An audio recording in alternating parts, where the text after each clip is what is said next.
you say hang on? Close. No, I just closed down the YouTube. Bring up the Oh, Rumble. you said, I'm like, all right, let's go live. Click, and then it's like spooling, and you're like, hold on, hold on. I'm like, ah, it's out of my hands. No. Yeah. Wait. Good morning, chat. Good morning, Squabble, Vicky, Paul. Thanks for hanging out. Good morning. I can't, I can't wait for this chapter. So before we started, we had a little talk about Nova's mouse problem. Yes. Still He, existing. if you were here yesterday, it was just yesterday you talked about it. I think so. Then you know that he has a mouse problem, or he might have a mouse problem. He took Yeah. down the The wall, and there's trapper, the man with all the no mouse. traps and the guns, has a mouse issue. Well, and you didn't find it, so No, he's blaming it on being deaf, so he can't exactly hear which way the I mouse can't is. echolocate him. He I know can't he's echo. upstairs somewhere. I ripped one wall wide open. I'll put pictures there somewhere. The whole wall is ripped wide open. So next step is the ceiling, and I don't want to do that, but we shall see. But that You, means I get to renovate. That means I get to choose all new wall patterns. And yeah, there's a silver lining. That's nice. And so, what are you gonna do? You're gonna put out traps and just hopefully you catch him before you got to do the ceiling thing. yes, so I did the 3 days just beating on the wall with a hammer trying to scare him away. That didn't work. So day 4, I ripped the wall open and couldn't find any evidence at all. Not a poop, not a pee, nothing. I was so fresh. Like, please just let me find something, a nest, anything. Nothing. Couldn't find a thing. So I'm like, fuck. Now I got to go into overdrive. So, did you get woke up by the mouse last night again? Is he still there? He's still there. Oh my I can God, hear him that's doing his little. hilarious. Ugh.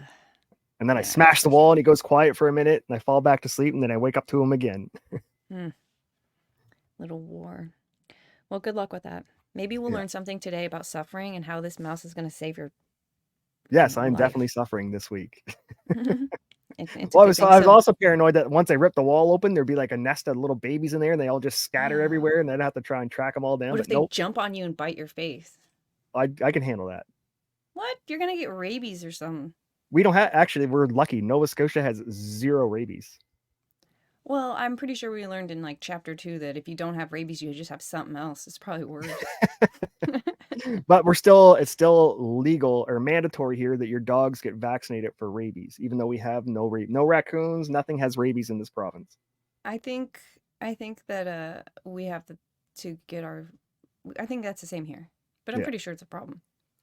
I did Yeah. have a mouse, Other Vicky. places, it's a problem. Vicky in chat said Div knows that sound. Yeah, my mice are like little cats or something. They're not here in the moment, but when they would run across here, and Yes. That's I'd be all I like, can hear at oh night. They're just like traveling. my, yeah, it's frustrating. So Live I in got the two country, traps they set. said. I'll give it a few days and then the ceiling's coming down next. Do you use like the snap traps or like bucket traps or? Just the old school wood mouse trap.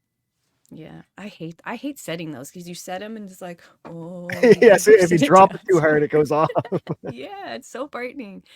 Have you seen Uh, the people who like? There's videos of people who put them all over the floor and then they like dive onto the floor.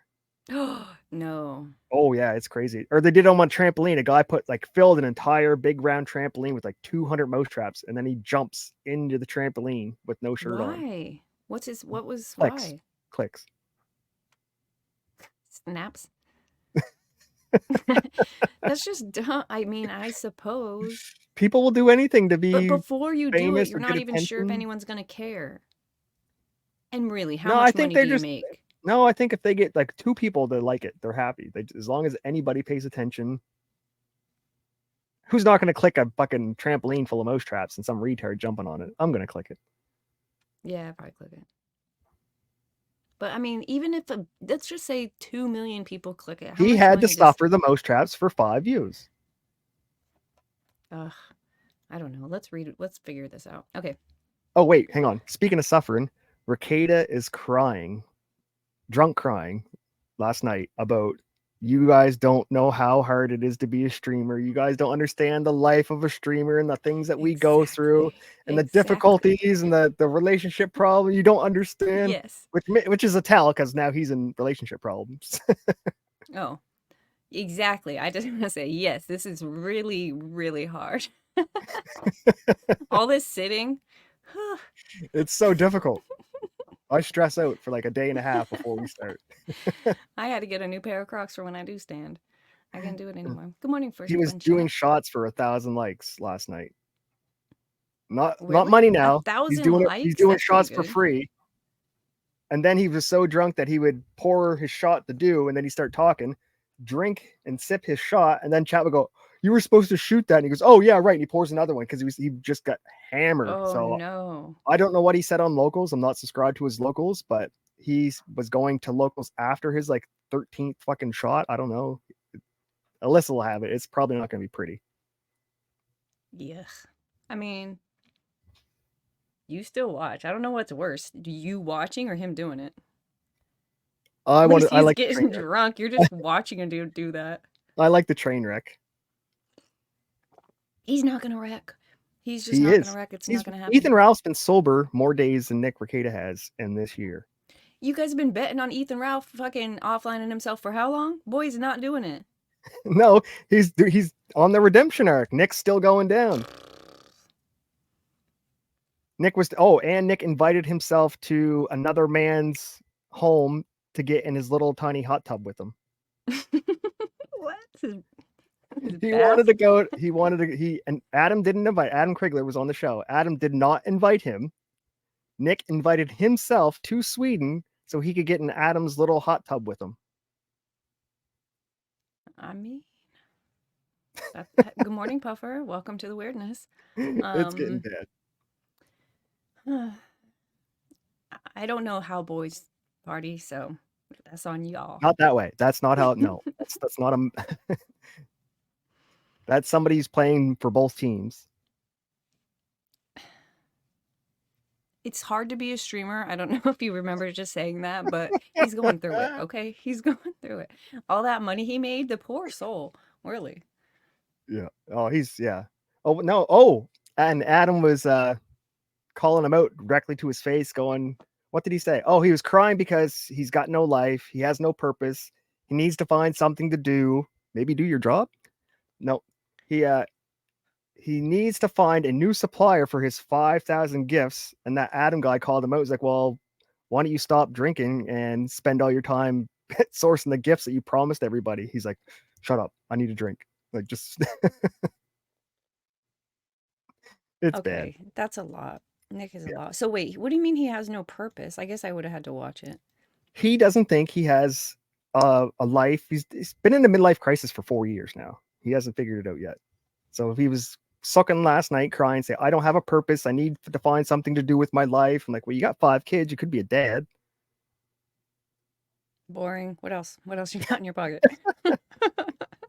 He admitted that all he does is drink, do shows, and sleep.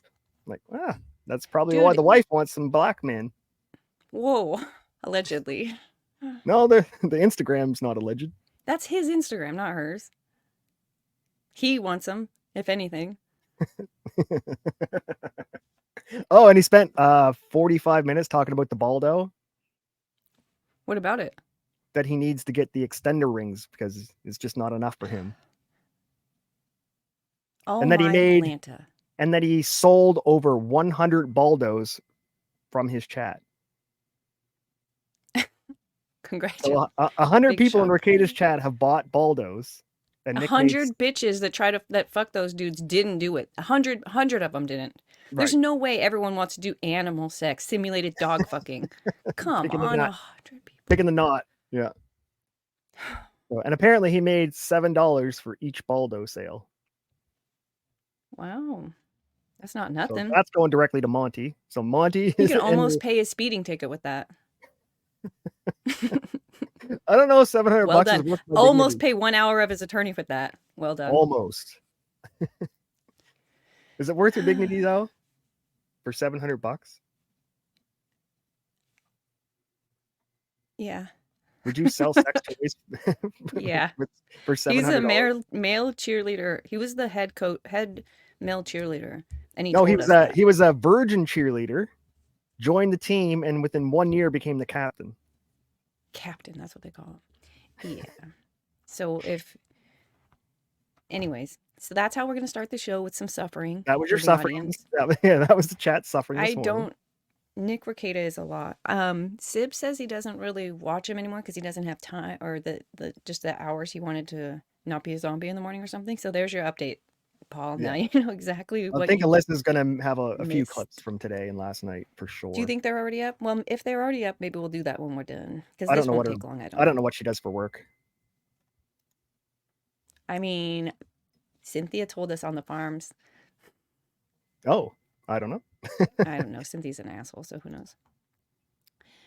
I'm pretty sure she clips Rekieta for work. Oh, cool. Yeah, she'll definitely have him. I I'm want to just see what she kidding. I gets from don't his think she locals does because that. he was shit-faced hammered when he finally signed off, and all of his locals were like, "Hey, you're too drunk. You're not going to make it to locals." He's like, "I'm gonna go. I'm gonna go to locals right now." Uh-oh. First shot said, "What's a ball dome?" Don't ask. It's a Trouble homosexual sex device.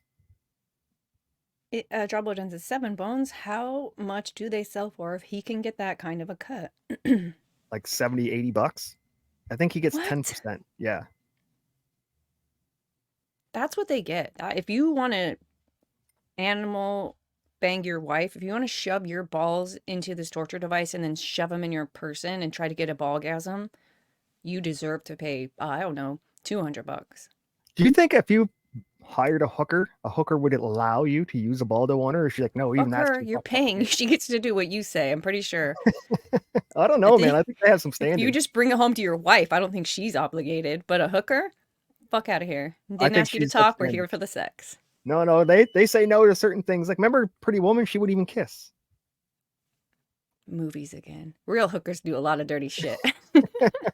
I don't know. I don't know. I don't actually know. Maybe if we could get Paul's brother on the show, Douglas, he would know that answer. I'm sure of Yeah, it.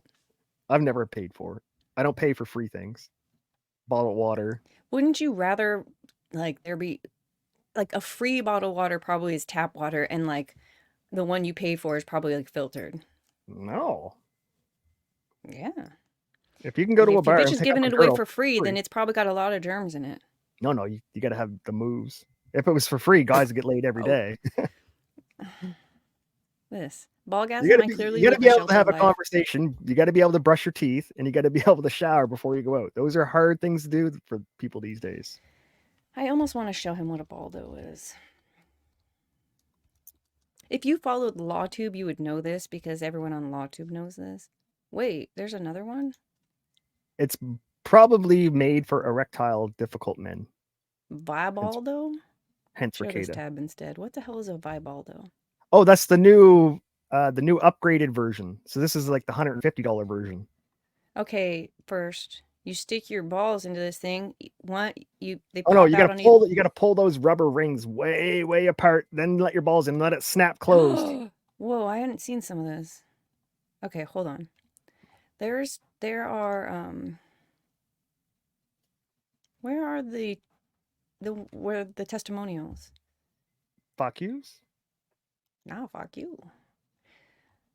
The ballgasm. Okay, I like it when the people talk. I don't really want to read all this. Here, I'll put this in chat. Fucking weirdos. Sex toys for furries. Thank you. You didn't. Yes, that's what it That's is. exactly what it is. All right. That's enough suffering for one morning. Okay. Subtle art, not giving a fuck. We're on chapter 4. This is the what's it called again? Subtle Something letter, about not giving a fuck. the value of suffering. That's what the chapter's Yes. called. So that means we're at week 4. This is like the month. We've been doing this for a month. I guess after the show it'll have been a month. We've almost been doing this for a month. Yeah, but it's only one day a week, so it's That's not that bad. Okay, first chapter, don't try. You want to tell them what it means to not try? Don't try to be someone you're not. Be who you are. Mm-hmm. Chapter 2, happiness is a problem. What's that mean? Don't be happy. You can't be happy every day, all day. It's not feasible. It's not possible. Just don't even try. Yeah. Well, no, don't misrepresent your happiness, your highs for happiness. Like Facebook people, they're always everything they post on Facebook is 24/7 happiness until they have a breakup, and then it's 24/7 sadness. Then it's real subtle. You're like, oh, they broke up. We're about to Yeah, learn some shit. right? Like, why don't you just say it? Like, not everyone knows what you're saying subtly. It's not like no one's gonna understand it. Because you want them to know. But I if don't like know what it is. if my girlfriend was being a bitch and I'd be like, she's being a bitch today, I wouldn't be like, yeah, well, she's not paying attention to my needs like she should. Like, no, just say it. No, you would post a meme or a picture that was like,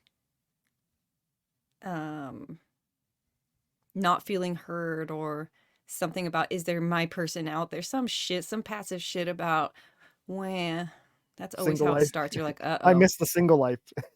No, that's too forward. It's always something like, I'd rather people as I'm bad at unhappy as this. I I haven't am. haven't done social in too long. Okay, chapter 3. You are not special. Right. Right, that's just true. We don't have to tell you Everybody that. can't be the captain. Everybody can't be the fucking Right. coach of the cheerleading team. Right, because if everyone were special, then there'd be no such thing as special. Right. And now we're gonna do chapter 4. Which It I could think be people need to do more of. the value of suffering, more suffering. Yes. Yes. All right, let me zoom in on this. Is that too far, chat? Is that too close? No, it's good. Maybe like that. You like it bigger? Yeah, bigger's good. That's what I heard about you. That's what she said. Okay. Did she? I wish we could do polls. I should go and play. I'm gonna play around in We Rumble can, today to can't see if we? I could see a student. Somebody said so, but I don't think so because we're just using StreamYard. Straw poll. Can't you use straw poll and then it just pops up on the screen when you want it? Is that a thing? I don't know. Okay. Yeah, go to strawpoll.com. I won't play with that during the show, but I Okay. will try to figure that out. That would be super fun.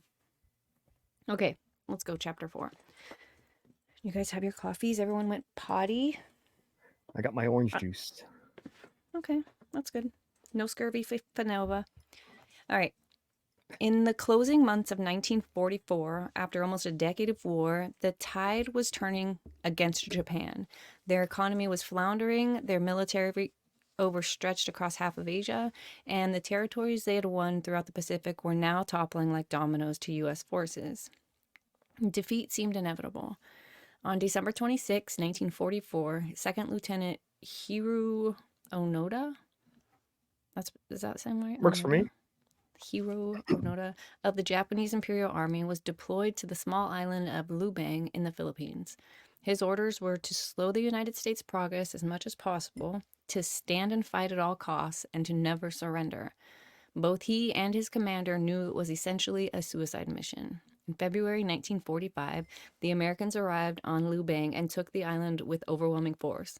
Within days, most of the Japanese soldiers had either surrendered or been killed, but Onoda and 3 of his men managed to hide in the jungle. From there, they began a guerrilla warfare campaign against the U.S. forces and the local population, attacking supply lines, shooting at stray soldiers, and interfering with the American forces in any way that they could. That August, half a year later, the United States dropped atomic bombs on the cities of Hiroshima and Nagasaki. Japan surrendered, and the deadliest war in human history came to its dramatic conclusion. However, thousands of Japanese soldiers were still scattered among the Pacific Isles, and most, like Onoda, were hiding in the jungle, unaware that the war was over. These holdouts continued to fight and pillage as they had before. This was a real problem for rebuilding Eastern Asia after the war, and the governments agreed something must be done. The U.S. military, in conjunction with the Japanese government, dropped thousands of leaflets throughout the Pacific region announcing that the war was over and it was time for everyone to go home. Onoda and his men, like many others, found and read the leaflets, but unlike most of the others, Onoda decided that they were fake, a trap set by the American forces to get the guerrilla fighters to show themselves. Onoda burned the leaflets, and he and his men stayed hidden and continued to fight. 5 years went by. 5 years went by. Oh yeah, man. The leaflets had stopped, and most of the American forces had long since gone home. The local population of Lubang attempted to return to their normal lives of farming and fishing. Yet there were Hiro Onoda and his merry men, still shooting at the farmers, burning their crops, stealing their livestock, and murdering locals who wandered too far into the jungle. The Philippine government then took to drawing up new flyers and spreading them across the jungle. Come out, they said. The war's over. You lost. Yeah, that'll I get would you. say you won. Yeah, that'd be easier to get them to come out. Yeah, we won, dudes. Come out and celebrate. Not you lost. That sucks. We're not I gonna think give up there's then. I think there was We, Americans that were dropped on an island in Alaska that they forgot about for like 20 years dude, because they they just thought kept fighting. they didn't know. No one told them. Yeah. They just like when they hit Pearl Harbor, everyone just forgot about little old bases, right? And there was no Wow. cell phones or telephones back then, so someone would have had to leave the base to go find out what was going on, and nobody was bringing supplies back, so they thought the war was getting. Yeah, it was crazy. 20 years they were there. Sibs Adventure said, I feel like my mom calling me made me miss an awesome conversation. Oh no, you didn't. I promise you didn't. It was weird. It was about Baldos. Okay. Yeah, you don't want to. Don't backslide. So they dropped leaflets for them in Filipino and said, or in the Philippine government anyways did it. Come out, they said, it's over, you lost. But these two were ignored. In 1952, the Japanese government made one final effort to draw the last remaining soldiers out of hiding throughout the Pacific. This time, letters and pictures from the missing soldiers' families were airdropped, along with a personal note from the emperor himself. Once again, Onoda refused to believe that the information was real. Once again, he believed the airdrop was to be a trick by the Americans. Once Propaganda, yeah. again, he and his men stood and continued to fight. That's pretty good propaganda. That it. They do it every war. They've done it. The Germans did it to the British, and the British did it to the Germans. They were just dropping fucking leaflets from the air instead of bombs. So like, this time it's paper. Next time it's bomb. Once again, holy crap. Another few years went by, and the Philippine locals, sick of being terrorized, finally armed themselves and began firing back. By 1959, one of Onoda's companions had surrendered and another had been killed. Then, a decade later, Onoda's last companion, a man called Kazuka, was killed in a shootout with the local police while he was burning rice fields. Still waging war against the local population a full quarter century after the end of the war. Damn. Onoda, having now spent more than half of his life in the jungles of Lubang, was all alone. In 1972, the news of Kazuka's death reached Japan and caused a stir. The Japanese people thought the last of the soldiers from the war had come home years earlier. The Japanese media began to wonder if Kazuka had still been on Lubang until 1972, then perhaps Onoda himself, the last known Japanese holdout from World War II, might still be alive and well. That year, both the Japanese and Philippine governments sent search parties to look for the enigmatic second lieutenant, now part myth, part hero, and part ghost. They found nothing. As the months progressed, the story of Lieutenant Onoda morphed into something of an urban legend in Japan, the war hero who sounded too insane to actually exist. Many romanticized him, others criticized him, others thought he was the stuff of fairy tale invented by those who still wanted to believe in a Japan that had disappeared long ago. It was around this time that a young man named Norio Suzuki first heard of Onoda. Suzuki was an adventurer, an explorer, and a bit of a hippie. Born after the war ended, he had dropped out of school and spent 4 years hitchhiking his way across Asia, the Middle East, and Africa, sleeping on park benches, in strangers' cars, in jail cells, and under the stars. He volunteered on farms for food and donated blood to pay for places to stay. Ugh. Sounds like a He was a serial free killer. spirit. He was a free spirit and perhaps a little bit nuts. In 1972, Suzuki needed another adventure. He had returned to Japan after his travels and found the strict cultural norms of social hierarchy to be stifling. He hated school, he couldn't hold down a job, he wanted to be back on the road, back on his own again. For Suzuki, the legend of Hiru Onoda came as the answer to his problems. It was a new and worthy adventure for him to pursue. Suzuki believed that he would be the one who would find Onoda. Sure, search parties conducted by the Japanese, Philippine, and American governments had not been able to find Onoda. Local police forces had been scavenging the jungles for almost 30 years with no luck. Thousands of leaflets had met with no response, but fuck it. This deadbeat college dropout hippie was going to be the one to find him. Unarmed and untrained for any sort of reconnaissance and tactical warfare, Suzuki traveled to Lubang and began wandering around the jungle all by himself. His strategy? Scream Onoda's name really loudly and tell him that the Emperor was worried about him. He found That's how I Onoda used to in find my four friends when I was days. drunk in the bars. Bro, he found Onoda in 4 days. That's Japanese a good name. plan. When Hey, I'm it's a looking for shit, I Japanese just yell at it voice, too. not a Filipino voice, right? So you're gonna be like, "Oh, here's my Yeah. boys." And you're not trying to sneak up on him. You're like, hey. In other words, like, if this fucking guy is crazier than me, he's either wants to get shot or he's telling the truth. But yeah. You know what I mean? Suzuki stayed with Onoda in the jungle for some time. Onoda had been alone by that point for over a year, and once found by Suzuki, he welcomed the companionship and was desperate to learn what had been happening in the outside world from a Oh, Japanese source he could trust. The two men became sort of kind of friends. Suzuki asked Onoda why he had stayed and continued to fight. Onoda said it was simple. He had been given the order to never surrender, so he stayed. For nearly 30 years, he had simply been following an order. Onoda then asked Suzuki why a hippie boy like himself came looking for him.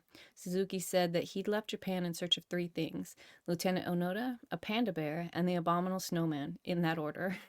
The two men had been brought together under the most curious of circumstances. Two well intentioned adventurers chasing false visions of glory, like a real life Japanese Don Quixote and Sancho Panza, stuck together in the damp recesses of a Philippine jungle, both imagining themselves heroes, despite both being alone with nothing, doing nothing. Onoda had already by then given up most of his life to a phantom war. Suzuki would give up his too. Having already found Hiru Onoda and the panda bear, he would die a few years later in the Himalayas, still in search of the abominable snowman. I love this story. Do you think this is real? yeah. I think there's been more than one of these. Wait, Puffer just said nope, gay, all eyes. I don't know if they're talking to me, but No, talking about stuff you don't want to know. okay, yeah. Humans often choose to often choose to dedicate large portions of their lives to seemingly useless or destructive causes. On the surface, these causes make no sense. It's hard to imagine how Onoda could have been happy on this island for those 30 years, living off insects and rodents, sleeping in the dirt, murdering civilians decade after decade, or why Suzuki trekked off to his own death with no money, no companions, and no purpose other than to chase an imaginary Yeti. Yet later in his life, Onoda said he regretted nothing. He claimed that he was proud of his choices and his time on Lubang. He said it had been an honor to devote a sizable portion of his life in service to a non existent empire. Suzuki, had he survived, likely would have said something similar, that he was doing exactly what he was meant to do and he regretted nothing. These men both chose how they wished to suffer. Hiro Onoda chose to suffer for loyalty to a dead empire. Suzuki chose to suffer for adventure, no matter how ill-advised. To both men, their suffering meant something. It fulfilled some greater cause, and because it meant something, they were able to endure it and perhaps even enjoy it. Indeed. At first I said this is real, unlike Ohio, which is fake. If suffering is inevitable, it's our problem in life. Sorry, I got confused on two. I read this right. Okay. If Yeah, you're suffering on. is inevitable, if our problems in life are unavoidable, then the question we should be asking is not how do I stop suffering, but why am I suffering? For what purpose? Why am I suffering? For what purpose? Hero, isn't it weird that his name is Hiru? Maybe it's Hiru and I'm calling him Hero.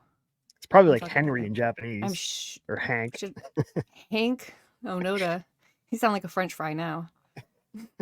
Returned to Japan in 1972 and became kind of celebrity in his home country. He was shuttled around from talk show to radio station. Politicians clamored to shake his hand. He published a book and was even offered a large sum of money by the government.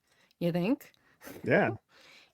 But what he found when he returned to Japan horrified him. A consumerist, capitalist, Anime superficial culture everywhere. culture that had lost all the traditions of honor and sacrifice upon which his generation had been raised. Onoda tried Onoda tried to use his sudden celebrity to espouse the values of old Japan, but he was tone deaf to his new society. He was seen more as a showpiece than a serious cultural thinker, a Japanese man who had emerged from a time capsule for all to marvel at, like a relic in a museum.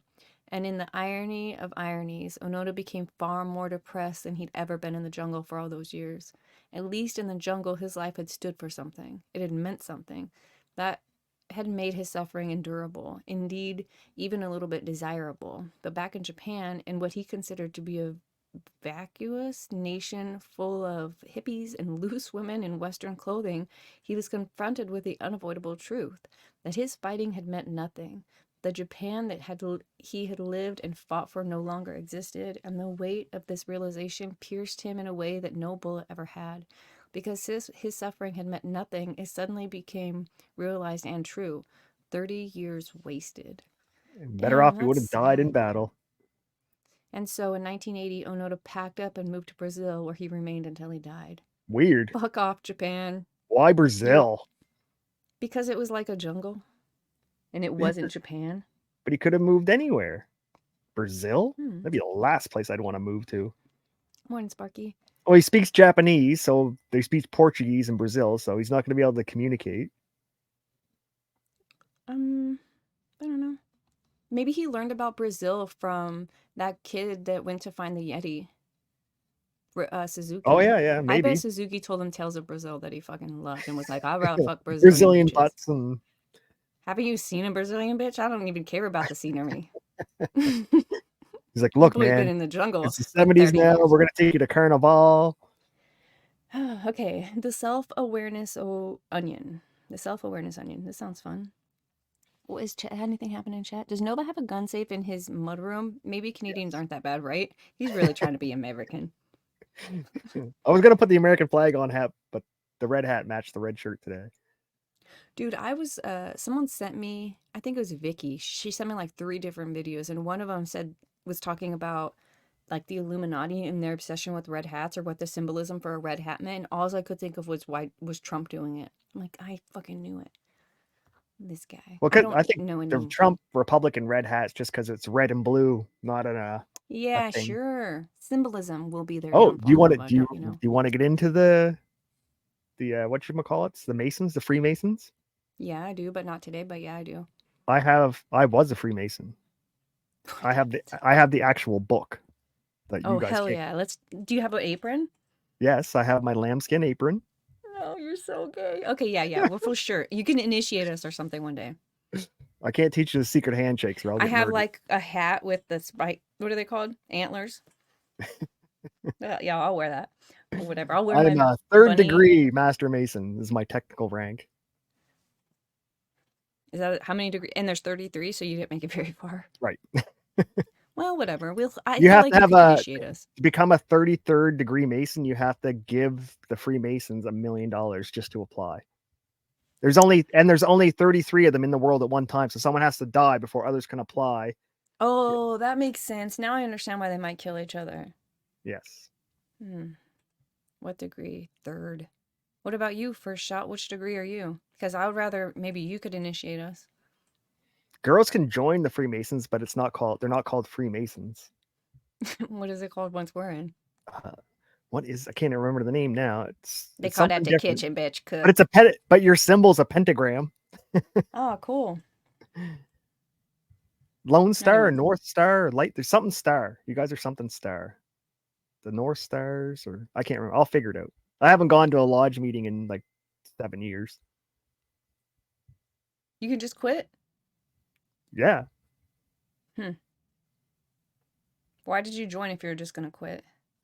Because I wanted that book. They probably know that. That ain't even the real book. A bunch of fucking people drop out at level 3. No, man. No, they tried to get me to quit right off the bat. I had to go to the hospital, and this guy in palliative care was the one who taught me how to like all the phrases and handshakes. So I had to hang out with the dying man for like 6 months. Oh yeah, I put in the work. You know how Playboy models feel. Right. I put in the work. Well done. Okay, cool. Yeah, I do want to see the book. And the apron. Yeah. Yes. Sure. But could you put the apron on and pose so that I could use that in the thumbnail? Just the apron, please. I certainly could. Yes. We'll get Sid back. Today may be his last show before he has to work, have a career, but I'm sure he'll come back for a thumbnail like that. No, wait till he goes to work and then we'll do the show. Yeah, exactly. Nuts. Hold on, I'll Google the secret society to find out what it's called. Yeah, just type in Lady Freemasons. What are they called? It's secret. Why would it be on the internet? No, the secrets, the society isn't secret. What we do behind the scenes and the handshakes and stuff are all secret. You quit 7 years ago. You're not even part of the we. I can always go back. There's a lodge in almost every town. So anyone can join if they let you in. I feel like it's not even worth joining. Kind of. They do like a background search on you, and they do an interview, and they ask you questions, and And it was free to join, but if you ever want to get to the top, it's $1,000,000. it's not free to join. You got to pay your dues, which depends on your rank. So the higher your rank, the higher your dues. But they take that money and they do good things with it. Like, are you sure you didn't join Scientology? No, definitely not. Might want to check the book. Check Do I have to go get? Do I have to go get my briefcase? I mean, they gave you an apron, but maybe they do that in Scientology to confuse retards. No, Like you this get fucking your retard thinks he joined the Illuminati. Give him his apron. no, you get your little plain white lambskin apron as like the baby, your first degree, and then Oh you can yeah. go and get your real like Masonic apron with all the jangly bits. Okay. Okay. The self-awareness onion. That's going to be my favorite. I don't know if it is, to be fair. I didn't pre-read this. Self-awareness is like an onion. There are multiple layers to it, and the more you peel them back, the more likely you're going to start crying at inappropriate times. Oh, I know a bitch like this. Self-reflection. Let's say the first layer of the self-awareness onion is a simple understanding of one's emotions. This is why I feel happy. This makes me feel sad. This gives me hope. Unfortunately, there are many people who suck at even this most basic level of self-awareness. I know because I'm one of them. My wife and I sometimes have a fun back and forth that goes something like this. Her, what's wrong? Me? Nothing's wrong. Nothing at all. Her, no, something's wrong. Tell me. Me, really, I'm fine. Her, are you sure? You look upset. Me, with nerves after, really? No, I'm okay. Seriously. 30 minutes later, me. And that's why I'm so fucking pissed off. He just acts as if I don't exist half the time. I don't get it. She's just bitching and bitching and bitching. What's wrong? What's wrong? And he's like, nothing. Nothing's wrong. Nothing. Like, just fuck off. Nothing's wrong. And she can't let it go. So then it becomes a fight. 30 minutes later, me. And that's why I'm so fucking pissed off. He just acts as if I don't exist half the time. What? Because he was ignoring her. He wasn't telling her what was wrong. He's just nothing, nothing, nothing. She wanted him to spill his fucking emotional beans and he didn't want to. So now she thinks he's ignoring her. It's my least favorite part of the whole book right there. We all have emotional blind spots. Often we have to do it with emotions that we were taught were inappropriate growing up. It takes years of practice and effort to get good at identifying blind spots in ourselves and then expressing the affected emotions appropriately. But this task is hugely important and worth the effort. We all have emotional blind spots. Often they have to do with the emotions that we were taught were inappropriate growing up. It takes years of practice and effort to get good at identifying blind spots in ourselves and then expressing the affected emotions appropriately. Okay, got it. Sorry, I had to read that twice. And it didn't make sense the first time. The second layer of the self-awareness onion is an ability to ask why we feel certain emotions. So the first layer is identifying that they're happening and that you might be blind to some. And the second layer is why they're happening. Am I angry? Am I being angry right now? Am I getting worked up right now? Why am I fucking worked up? Like, you got to catch yourself like, okay, whoa, I am angry. Why am I angry? Yeah. And that's a good question because those are your triggers. Right. These why questions are difficult and often take months or even years to answer consistently and accurately. I think that's important. Some people want, in this society, is instant gratification. Somebody told me a news story on Thanksgiving, and I was like, wait, when did that happen? And they were older people, like in their 70s. And the guy was like, oh, it happened I said, I've never heard of this. And they were like, oh, no, it's new. It happened about a month ago. And I'm like, new? Yesterday is new. But if you're 70, a month ago is still new. Yes. It was weird. Okay, that's why questions are difficult. Oh, these why questions are difficult and often take years and months. Most people need to go to some sort of therapist just to hear these questions asked for the first time. Such questions are important because they illuminate what we consider success or failure. Why do you feel angry? Is it because you failed to achieve some goal? Why do you feel lethargic and uninspired? Is it because you don't think you're good enough? This layer of questioning helps us understand the root cause of the emotions that overwhelm us. Once we understand that root cause, we can ideally do something to change it. Chat. Right. It's like a guy who can't keep a girlfriend. It's like, why are all these girls so bad? And they're like, wait a minute, maybe I'm the common denominator here, and maybe I should look at my behavior of why I'm not Right. keeping any of these girls. Right. And the fact is, they could still be bad, but there's probably something in you that's worth tweaking. You know what I Right. mean? Right.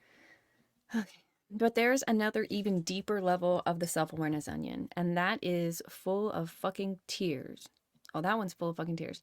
The third level is our personal values. Why do I consider this to be success or failure? How am I choosing to measure myself? By what standard am I judging myself and everyone around me? This level, which takes constant questioning and effort, is incredibly difficult to reach, but it's the most important because our values determine the nature of our problems, and the nature of our problems determines the quality of our lives. Values underlie everything we are and do.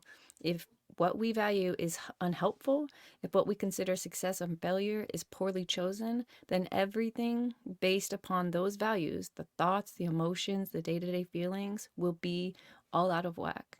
Everything we think and feel about a situation ultimately comes back to how valuable we perceive it to be.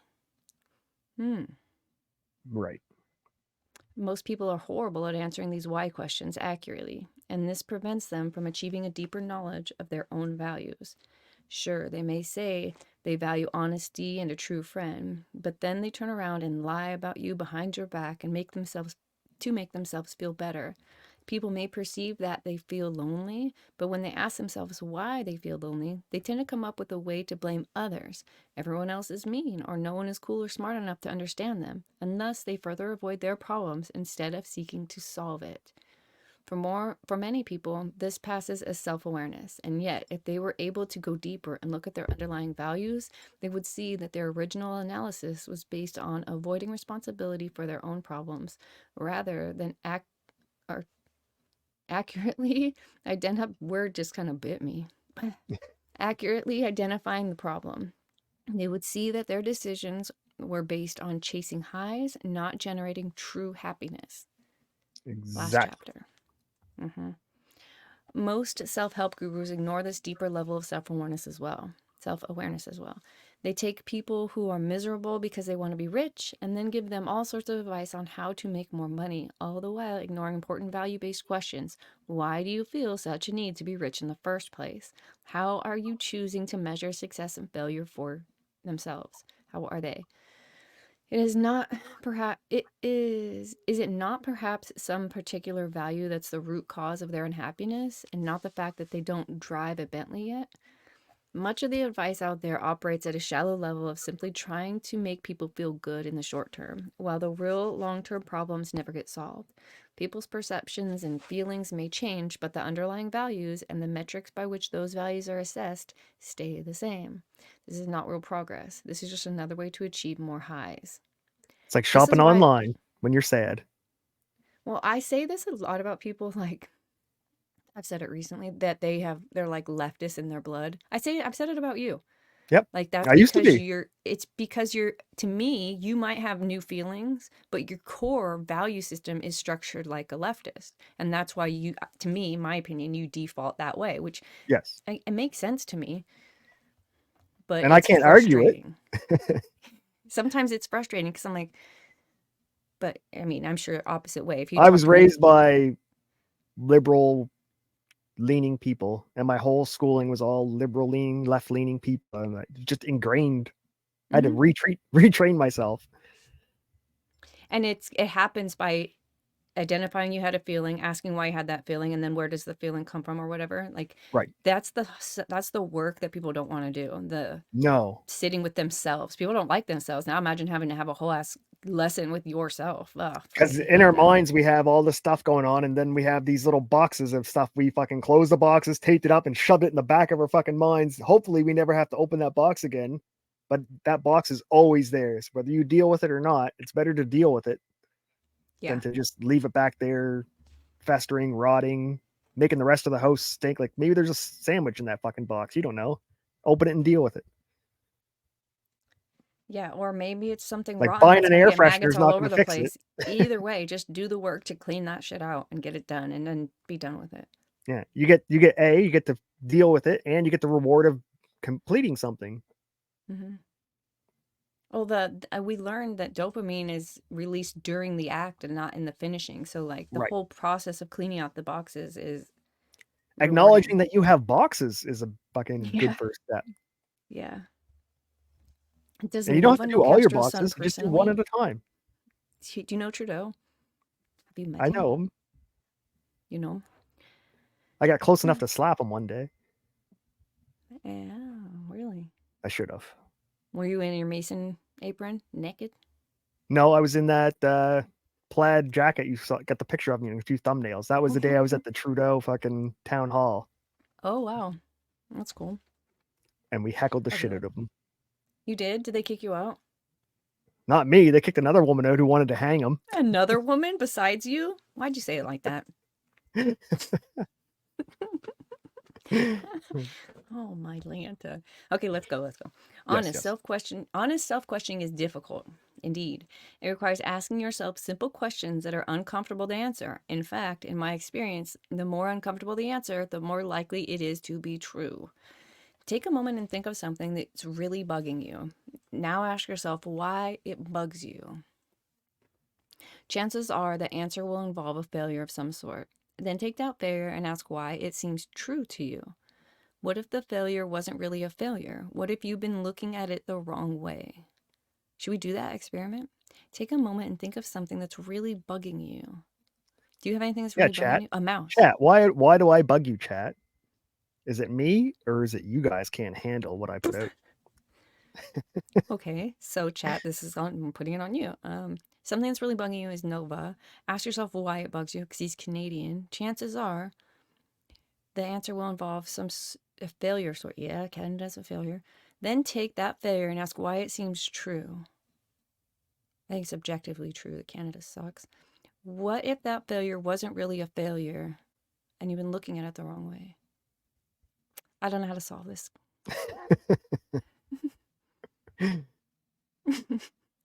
um, okay, maybe the next paragraph will teach us. A recent example from my own life. It bugs me that my brother doesn't return my texts or emails. Why? Because Is it his feels brother like he Kurt? doesn't give a shit about me. Why does this seem true? Because if he wanted to have a relationship with me, he would take 10 seconds out of the day to interact with me. Why does his lack of relationship with you feel like a failure? Because we're brothers. We're supposed to have a good relationship. Oh, two things are operating here: a value that I hold dear and a metric that I use to assess progress towards that value. My value. Brothers are supposed to have a good relationships with one another. My metric, being in contact by phone or email. This is how I measure my success as a brother. By holding on to this metric, I'd make myself feel like a failure, which occasionally ruins my Saturday mornings. That's super interesting. We could dig even deeper by repeating the process. Okay. Why are brothers supposed to have a good relationship? Because they're family, and families are supposed to be close. But why does that seem true? Because your family is supposed to matter to you more than anyone else. Why does that seem true? Because being close to your family is normal and healthy, and I don't have that. In this exchange, I'm clear about my underlying value, having a good relationship with my brother, but I'm still struggling with my metric. I've given it another name, closeness, but that metric hasn't really changed. I'm still judging myself as a brother based on frequency of contact and comparing myself using that metric against other people I know. Everyone else, or so it seems, has a close relationship with their family members, and I don't. So obviously, there must be something wrong with me. But what if I'm choosing a poor metric for myself in my life? What else could be true that I'm not considering? This is interesting. Are you with him on this analysis that's happening here? Yes, I Okay. am. Let's see how he sees what he's not considering. Well, perhaps I don't need to be close to my brother to have a good relationship that I value. Perhaps there just needs to be some mutual respect, which there is, or maybe mutual trust is what to look for, and there is, because these metrics would be better assessments of brotherhood than how many text messages he and I exchange. This clearly makes sense, feels true for me, but it still fucking hurts that my brother and I aren't close, and that's no positive way to spin it. Oh, and there's no positive way to spin it. There's no secret way to glorify myself through this knowledge. Sometimes brothers, even brothers who love each other, don't have close relationships, and that's fine. It's hard to accept at first, but that's fine. What is objectively true about our situation is not as important as how you come to see the situation, how you choose to measure it, and value it. Problems may be inevitable, but the meaning of each problem is not. We get to control what our problems mean based on how we choose to think about them, the standard by which we choose to measure them. Interesting. So he reevaluated. We might not be close by this metric, but on what other values like trust and honesty, we are close. And while they don't play themselves out in a visible way, they are more valuable. So our relationship is close, even though nothing changed. So Right. his Like if he mental just called and said, changed. "I need help now," Right. brother's there 10 minutes ago. Like, but brother's not answering these fucking "What are you doing now? What are you doing now?" texts. But if you need him, he's gonna be there. I feel I like I Or it's like like this. streamers, right? Some people base their whole net worth on how many views they have or how Mm-hmm. many subs they have, and that's not a metric you should use. Well, it's a metric you could use, identify why you use it, and then figure out what might also be true so that while that one thing you're going to pay attention to is still true, there's something else you can tag Yeah, onto numbers that's versus less ratio. dark or something. Yeah. Okay, rockstar problems. I know I have this. I drink Me too too. many rock stars. I didn't know it was going to be in this book, though. Burshot said, my brother and I do a show on Saturday nights on Rumble. You guys should check it out. I call our show Brotherly Bonding. They do Baldo reviews. Uh-oh. That's cute. Someone If I you're know not in getting $7 theaters. a Baldo, you should quit. Yeah. Okay, rockstar problems. If you guys have, this is where you need to get a pen. I know all the rock stars are here in chat trying to solve their problems. In Yes. 1983, a talented young guitarist was kicked out of his band in the worst possible way. The band had just been signed to a record deal and they were about to record their first album. But a couple days before recording, the band showed the guitarist the door. It's 1983. I wonder who this is. Van Halen. I don't know. Good guess. I couldn't even guess. I don't even know. Mick Jagger. It's got to be like a big band. Otherwise, it wouldn't Yeah. make a book, would it? Yeah, I would think so. No warning, no AC/DC. discussion. AC/DC. Okay, we're almost there. We'll find out. Chat, put your guesses in. No dramatic blowout. They literally woke him up one day by handing him a bus ticket home. Oh, that's so sad. At least they gave As him a he, ticket. I mean, I fuck could just say, that. I'll "Get the just stay fuck in the out." band if it's all the same. As he sat on the bus back to LA from New York, the guitarist kept asking himself, why did this happen? What did I do wrong? Where was I? What will I do now? Record contracts didn't exactly fall out of the sky, especially for raucous upstart metal bands. Had he missed his one and only shot? But by the time his bus hit LA, the guitarist had gotten over his self-pity and had vowed to start a new band. He decided that his new band would be so successful that his old band would never forget their decision. They would become so famous that they would be subjected to decades of seeing him on TV, hearing him on the radio, seeing posters of him in the streets and pictures of him in magazines. They'd be flipping burgers somewhere, loading vans with their shitty club gigs, fat and drunk with their ugly wives, and he'd be rocking out in front of the stadium crowds live on television. He'd bathe in the tears of his betrayers, each tear wiped dry by a crisp, clean $100 bill. Dirty money. And so the guitarist worked as if possessed by a musical demon. He spent months recruiting the best musicians he could find, far better musicians than the previous bandmates. He wrote dozens of songs and practiced religiously.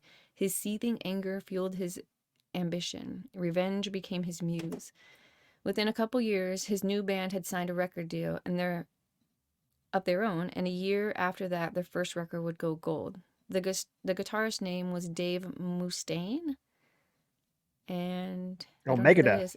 And the new band he formed was the legendary heavy metal band Megadeth. Ooh. Very Megadeth would go popular. on to sell over 25 million albums and tour the world many times over. Today, Mustaine, I don't know, is considered one of the most brilliant and influential musicians in the history of heavy metal music. Well, that's dope. It's like Michael Jordan was cut from his high school basketball team. Imagine that, coach. You're not good enough. Really? Yeah, Damn. yeah. Unfortunately, the band he was kicked out of was Metallica, which sold over 180 million. Now I know them, so if you would have put one of their names in here, I might have got it. 100 million albums worldwide, Metallica is considered by many to be the greatest rock band of all time. And because of this, in a rare, intimate interview in 2003, a tearful Mustaine admitted that he couldn't help but still consider himself a failure. Despite all that he had accomplished, in his mind, he would always be the guy who got kicked out of Metallica. Oh, we're Metallica had apes. like 1 million people at a concert in Russia. Wow. 1 million, not 100,000, not half a 1 million people Was at it a an outdoor concert or concert. like a, No, it was I right don't know, after the like USSR broke down Woodstock? and they were letting Americans over into Russia. So it was like a big, it was, if you look up the video, it is crazy. It's the most extreme concert I've ever seen in my life. That is kind of dope. I'm kind of interested in seeing the pictures of that. We're apes. We think we're all sophisticated with our toaster ovens and designer footwear, but we're just a bunch of finely ornamented apes. I did wear my ape earrings today, so that's true. And because we are apes, we instinctively measure ourselves against others and vie for status. The question is not whether we evaluate ourselves against others. Rather, the question is by what standard do we measure ourselves? Dave Mustaine, whether he realized it or not, chose to measure himself by whether he was more successful than popular than Metallica. The experience of getting thrown out of his former band was so painful for him that he adopted success relative to Metallica as a metric by which he measured himself in his music career. Despite taking a horrible event in his life and making something positive out of it, as Mustaine did with Megadeth, his choice to hold on to Metallica's success as his career-defining metric continued to hurt him decades later. Despite all of the money and the fans and the accolades, he still considered himself a failure. Now, you and I may look at Dave Mustaine's situation and laugh. Here's this guy with millions of dollars, hundreds of thousands of adoring fans, a career doing the thing he loves best, and still he's getting all weepy-eyed that his rock star buddies from 20 years ago are way more famous than he is. This is because you and I have different values than Mustaine does, and we measure ourselves by different metrics. Our metrics are probably more like, I don't want to work a job for a boss I hate, or I'd like to earn enough money to send my kids to a good school, or I'd be happy to not wake up in a drainage ditch.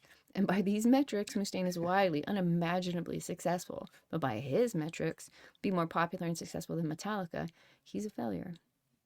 Our Well, values if you determine. set your metrics to not waking up in a ditch, I think everybody could achieve that. Yeah, yeah, except for the people who waking up 90% in of the chat. ditch that exists. 90% of chat.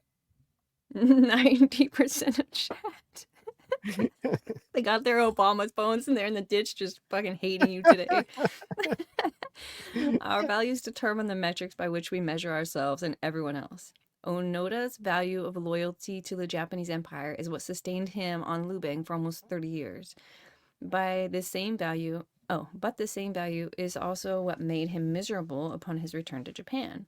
Mustaine's metric of being better than Metallica likely helped him launch an incredible successful music career, but that same metric later tortured him in spite of his success.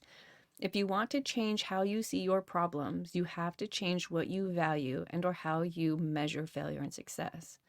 As an example, let's look at another musician who got kicked out of another band. His story eerily echoes that of Dave Mustaine, although it happened 2 decades earlier. I don't Bringo. know who this Is is it going to be. Bringo? My dog is doing this barking. I have him kenneled, so he can't be too close to Oh, I barking, so can't you hear him. probably can't hear him. I'm going to go let him out because he's 107. Do it up. Uh, and I'm curious. I don't want to do it in the middle of the next story because I don't know what it is, and I don't want to fuck that up. So you can talk to chat for just a second. I'll be right Oh, back. you're all mine, chat. Thank you. Thank All right, so we got metal fans, eh? Is Metallica? No, Metallica is definitely not Canadian, but I hope Div brings up that Metallica concert in Russia. It was crazy. Just think about it: 1 million people in a field together. So when they used to do like Alexander the Great conquered like half the world, he did it with like 200,000, 300,000 men. This is 1 million Russian, mostly Russian people, drunk as fuck. It's crazy. They had military helicopters, military security. It was off the hook. It was so good. But yeah, hopefully we get into that. Who is Shannon and Randy's show? Who are they? You can't be fluent in Canadian. It's a special course. Yeah, Counting Crows. That's Canadian metal. Round here. Sing it. Come on. Somebody's got the lyrics. They were popular in the 90s, though. back when we had music videos, the good old days. That's what we need to bring back. We need to bring back music videos. Because video killed the radio star, and now we just have fucking stupid ass, wet ass pussy rap songs and stuff. It's garbage. Bring back the good music videos.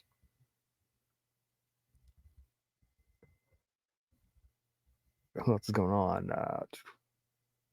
She left us with no. Yeah, you're with me now. It's all over. Crowhead. Who's Crowhead? I don't know a Crowhead. Crowhead. Maybe Do you know the Dave Matthews Band? Anyone? Maybe Chat? the Black The Hip? Crows. Is that what they were called? The Guess Who? Black. Brr. So I let the dog out, but I don't know if he's really done with me. Well, he's got your attention now. Well, he's been. I hate to say this because I've been saying it for like 14 years. I thought he was dying when I got him because he looked old. Now he's for sure old, verified because of the years. And so, yeah, like he's just in his kennel barking and not really getting up. So he's moving slow. I feel like I need to baby him because he might die, but like get him on again, the CBD. He's been dying for a decade. I hear good things about he it. don't have the money to smoke my weeds. That's what you're saying? No, CBD, just CBD. Apparently, they make gummies for dogs now. And Had a. Oh well. 2 people I've talked to said their dog like changed drastically in like a week. What was wrong with their dog?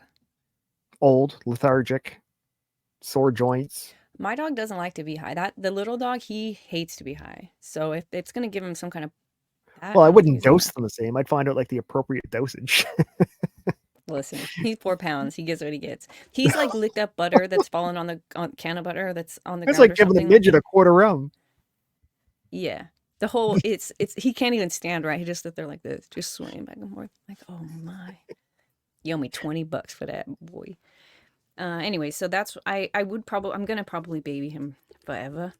Because that's our relationship. I like that plan. All right, let's find out who this next musician is. First Shot loves weed gummies. You probably love the Baldo too if you're that much like a dog. Oh, right in the feelings. I'm just kidding. These are jokes. Okay. It was 1962 and there was a buzz around an up-and-coming band from Liverpool, England. This band had funny haircuts and an even funnier name. I know who this is about to be, do you? I called it earlier before you left. Who? I said the Beatles. Oh, you did? And I said Ringo, I think. Okay, I think you're right. This band had a funny haircuts, funny name, and their music was undeniably good, and the record industry was finally taking notice. This was John, the lead singer and songwriter, Paul, the boyish-faced romantic bass player, George, the rebellious lead guitar player, and then there was the drummer. He was considered to be the best looking of the bunch. And the girls all went wild for him, and it was his face that began to appear in the magazines first. He was the most professional member of the group, too. He didn't do drugs, he had a steady girlfriend. There were even a few people in suits and ties who thought he should be the face of the band, not John or Paul. His name was Pete Best? Who the hell is Pete Best? I know, I've heard the name. I couldn't put a face to him. I couldn't pick him out in a lineup. Well, let's find out what happened to him. In 1962, after landing their first record contract, the other 3 members of the Beatles quietly got together and asked their manager, Brian Epstein, to fire him. Epstein agonized over the decision. He liked Pete, so he put it off, hoping the other 3 guys would change their minds. Months later, a mere 3 days before the recording of their first record began, Epstein finally called Best to his office. There, the manager unceremoniously told him to piss off and find another band. He gave no reason, no explanation, no condolences, just told him that the other guys wanted him out of the group, so, best of luck. Just like a Band-Aid, that's the way to do it. Damn! This guy has a worse life than the Megadeth dude. Does he? Oh, okay, I don't know. I have no idea. I know the name, so maybe he got famous. Who, more famous than the Beatles? Well, maybe not more famous, but... Yeah, well, then he's worse off than the Megadeth guy, maybe. Unless he looked at it differently, right? Maybe he became a I don't know, we'll find out. A non-drug addict, fucking... He was already that. No, I thought he was a clean cut, good, no drugs, non-drug addict means that. What's that? Yeah, that's what I said. Non-drug addict? Yeah, the drummer. The guy they kicked out was like the clean guy. So that's why they kicked him out. Yeah. So maybe he just got that. Maybe he became a brain surgeon. Maybe Maybe he's the guy that performed that eye transplant a couple weeks ago. Maybe he became the owner of the record label who fucked the Beatles out of their own music. Maybe he copyright or trademarked the word best and he gets paid every time we fucking use it. He's made more money than the Beatles. Well, we can stop reading here. We pretty much nailed it. Yeah, Okay. As a replacement, the band brought in some oddball named Ringo Starr. Ringo was older and had a big funny nose. Ringo agreed to get the same ugly haircut as John, Paul, and George and insisted on writing songs about octopuses and submarines. The other guys said, sure, fuck it, why not?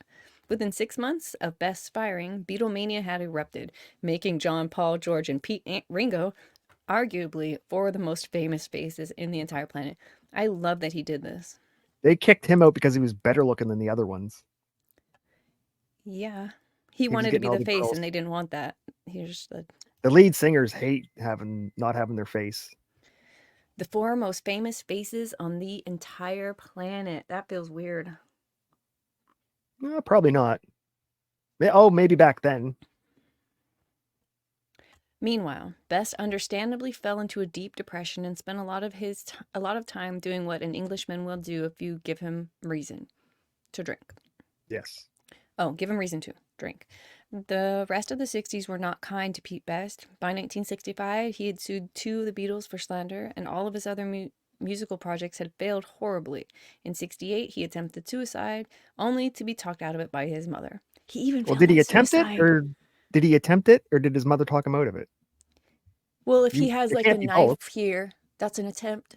Is it? I think you have to break the skin for an attempt. Otherwise, you're just being dramatic. Show us the pictures where the blood is. Yeah, if you don't break the skin, he doesn't count. His life was a wreck. Best didn't have the same redemptive story Dave Mustaine did. He never became a global superstar or made millions of dollars. Yet in many ways, Best ended up better off than Mustaine. In an interview in 1994, Best said, I'm happier than I would have been with the Beatles. What the hell? Because they weren't stuck on tour. That's everywhere. A very loud self-talk Mr. Best has. Best explained that the circumstances of his getting kicked out of the Beatles ultimately led him to meet his wife. Aww. And then his marriage led him to having children. His values changed. He began to measure his life differently. Fame and glory would have been nice, sure, but he decided that what he really had was more important. A big and loving family, a stable marriage, a simple life. He even still got to play drums, touring Europe, and recording albums well into the 2000s. So what was really lost? Just a lot of attention and adulation, whereas what was gained meant so much more to him. These stories suggest that some values and metrics are better than others. Some lead to good problems that are easily and regularly solved. Others lead to bad problems that are not easily and regularly solved. I said that, lady. See, he thought, some people might have thought being a famous musician, sleeping with different women in every city is like, oh, that's the greatest pinnacle I can achieve. And he's like, no, I want a family with kids and a purpose and a... But at some point he might have just thought, I want a lot of money so I could have all these houses and I don't have to be in bad circumstances. So it might not have been the rock star life that he was longing for. It might have just been the good life. The good life, right. And so he had, yeah. That's pretty, I kind of, yeah, that's really cool. Now he had children, but every once in a while he's like, but I could have had $1 million, but I got you. I love you kids. He's trying to hug them real tight. Like, I didn't want $1 million. He was still recording and performing until the 2000s. The Beatles weren't. Yeah. They were getting shot and everything else. And Puffer said, I was so fucking right. I said being a good dad out of a guess. Nice. Well done. I mean, he could have been an eye surgeon though. I was pretty much. Yeah, but you'll get more money from being an eye surgeon, but you won't get more personal wealth and value from your heart. Well, see, now you see where my values are. My values were thinking that money mattered. To this guy, not me. Shitty values. There are a handful of common values that create really poor problems for people. Problems that can easily be solved. So let's go over some of them quickly. 1. Pleasure. Pleasure is great, but it's a horrible value to prioritize your life around. Ask any drug addict how his pursuit of pleasure turned out. Ask an adulterer how shattered her family and who shattered her family and lost her children, whether pleasure ultimately made her happy. Ask a man who almost ate himself to death how pleasure helped him solve his problems. Boogie. Say it again. Boogie. He was at the king of the world on YouTube. He had millions, almost $1 million. He had houses, everything. And he pissed it all away for little fucking twat pleasures. Yikes. You heard that, Boogie. He coming for you. Did you see that? Did you see his documentary? No, I don't really know who Boogie is, I don't think. Oh, he was one of the original OG YouTubers who was like YouTube's wanted to hit their top people they were pushing. Like he was making big money. And he ended up blowing his entire life, lost his wife, pulled a gun, shot it in the air in a school zone to scare somebody away. Like just crazy. He was buying hookers instead of paying them like $100 for the hour. He was buying like Barada purses and all these other things. Like he spent like 200 grand on hookers alone. And he's like 400 pounds. Oh. Yeah. There's a documentary. I told you they would do whatever the fuck as long as you were paying them. Rest my case. There's a documentary on YouTube called Boogie 2988, I think. 2988, was that his YouTube name? That was his YouTube handle, yeah. He used to do a character called Francis during the Pokemon days, which was absolutely hilarious. I loved his Francis fucking takes. But then he ended up being one of these old, fat, creepy dudes who liked young girls, and his girlfriend that he got was like this skinny little possible special needs girl that was like 110 pounds. First shot said he had a hot girlfriend. Hold on, the whole chat knows who this is. If you call her hot, I will call you dumb and ugly, because she was not hot. The only thing she was skinny. That's hot. No. Don't you remember Paris Hilton? Skinny's just skinny. I'm gonna look her up. What's her Paris name? was hot and rich. Paris was hot and rich. That's different. She was. Paris isn't hot still. She's just rich. She's skinny. She looks the same. No way. Paris back in the old days. If anything, she looks better. I think Paris was attractive back in the old days. And now shut the hell up about Boogie's girlfriend right now, because you're dumb. Bring up Boogie's girlfriend. You'll understand. Okay. Boogie girlfriend. I hope she's gonna know. Find a picture of another booger. She's like a small rodent. Why did he call himself Boogie? Oh, that's fucking this guy? Okay. Bring it this up. Guy? That's a flattering picture of him. That's a good picture. Okay. You should see what he did for a job interview. So he used to work for Pornhub too. So when he's going for this new job interview, he's telling the person like, "Yeah, I was in jail for what?" That's a flattering picture of her. You should see her teeth. Oh, he said hot for him. I mean, she had no soul. Oh, I almost felt like throwing up watching the documentary when they're in the bathtub together. Okay. How do we get back to the book? It's over. We're not doing that, chat. That's too far. Chat, if you want to see a train wreck, it's the Boogie documentary. Oh, and Boogie wanted the documentary to be made to show everybody how you can fall from grace so fast and how easy it is to lose all your money. Yeah, that sounds horrible. Yeah. Don't be Boogie. Are you sure he had a lot of money? Oh, I guess if he spent it on the hookers. Yes, he had like hundreds, and I'm talking almost 1 million. Like he was. What's the very worst illegal thing he did? Shooting the gun in the air got him arrested. So that's it. Other than that, he just was. He's just a gross. He just failed publicly, and he's bad at it. Yeah, he did everything publicly. He had everyone trying to help him. Like everyone tried to help him succeed, and he did everything possible to not succeed. I know people like that. And he had like real people trying to help him. Yeah, he did the YouTube boxing with Keemstar. He boxed Wings of Redemption and got his ass beat horribly. Okay, sometimes I'm glad I don't know about this internet lore. You're still on the surface of the YouTubes. You're not into the dark YouTubes yet. It's not interesting. The worst thing he did was fire a gun into the air in a school zone. Like, and he's fat and he fucks bitches. Like, and chat, has anybody in chat watched the Boogie documentary? Can you help Divinity out? It's better than a horror movie.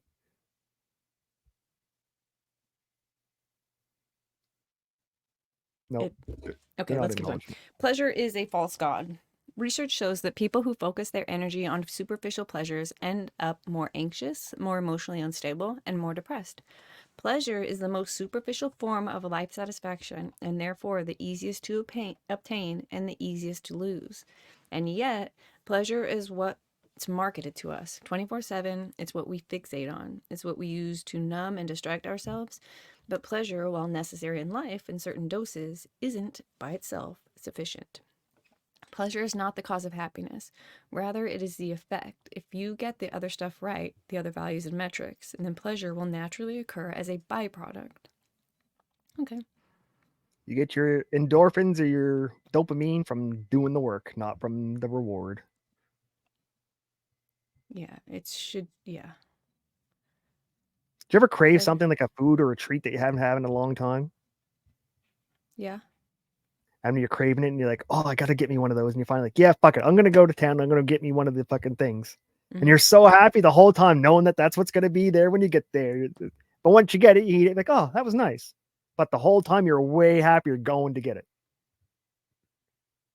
Even if it's like McDonald's fries. Yeah, I think you're Keep right. thinking Like about that going to get excitement McDonald's feels fries. so good. I'm like, yes. Yeah. The drive there, like, oh, this is going to taste so fucking good. Like, yeah. There's this one place. What the hell is it? I don't remember what it is now. I can't believe I forgot. It's the weed. Damn. But every bite, I'm like, oh my God, this is so good. It's crazy. And Chocolate then bar or food? it's food. I can't Dinner? remember. Mexican? I would say Burrito? probably Mexican food, and I would assume dinner, but I don't really remember it all right now. Quesadilla? I can't remember.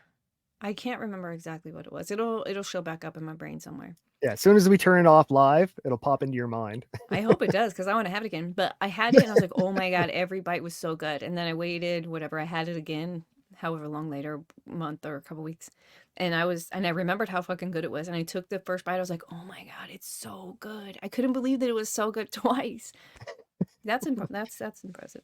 Anyways, materials, because usually it's like the thought of how good it was, and then like the thought Disappointment. of getting it, and then you get it, and you're like, okay, I hyped this shit up too much. That happens with like movies I watched. When I watched as a kid, like this was fucking awesome. Then I rewatch, I'm like, holy fuck, really? This is on my list? Yeah. Well, I tried to watch Cujo again, and when I saw that motherfucking dog was a damn Saint Bernard, I'm like, this ain't scary. I'm out. What the hell is this? Why was I so afraid of this That's a good dog? example. That's a Saint Bernard. Cujo can get fucked. He's not even scary now. Okay. Beethoven. Materials. If I see Saint Bernards, I just think of Beethoven. Exactly. I loved Beethoven. So if I had to watch like throwback movies, if I had to stock my house full of shit because I was gonna be on an island, Beethoven movies would for sure be in there. And I would prefer them on VHS for some reason. With the big, fat, soft plastic covers, you know what I'm talking about? The cushy ones. Yes. Yeah, I want a whole room of The those. Disney ones. Mm-hmm. They were white boxed, yeah. Exactly. Yes, I loved them. Does Disney still have the vault? Yeah, I think they still do. My mom's a member, so she gets some random movies all the time. Because they used to lock like Lion King would be locked away for 10 years, so no one could even download it or rent it or anything. I think that's cool. It gives like. But I think it's fucked now because everyone has digital copies, so it's just out there. Yeah. Shoot. What was I gonna say? Who's masturbating suicide? What? Sorry, chat's off the rails. Oh yeah. I don't think we're gonna be able to follow that one. We'll just leave chat to their own devices. Good luck, y'all. Okay. Material success. Many people measure their self-worth based on how much money they make or what kind of car they drive or whether their front lawn is greener and prettier than the next door neighbors. Research shows that once one is able to provide for their basic needs, food, shelter, and so on, the correlation between happiness and worldly success quickly approaches zero. So if you're starving and living on the streets in the middle of India, an extra $10,000 a year would affect your happiness a lot. But if you're sitting pretty in the middle class in a developed country, an extra $10,000 per year won't affect anything much, meaning that you're killing yourself working overtime and weekends for basically nothing. The other issue with overvaluing material success is the danger of prioritizing it over other values, such as honesty, nonviolence, and compassion. When people measure themselves not by their behavior, but by the status symbols they're able to collect, then not only are they shallow, but they're probably assholes as well. You heard that? Yeah, You I heard heard that, that. assholes? I know you out there, assholes. Should have worn my asshole shirt. Yeah, so yeah, don't be an asshole.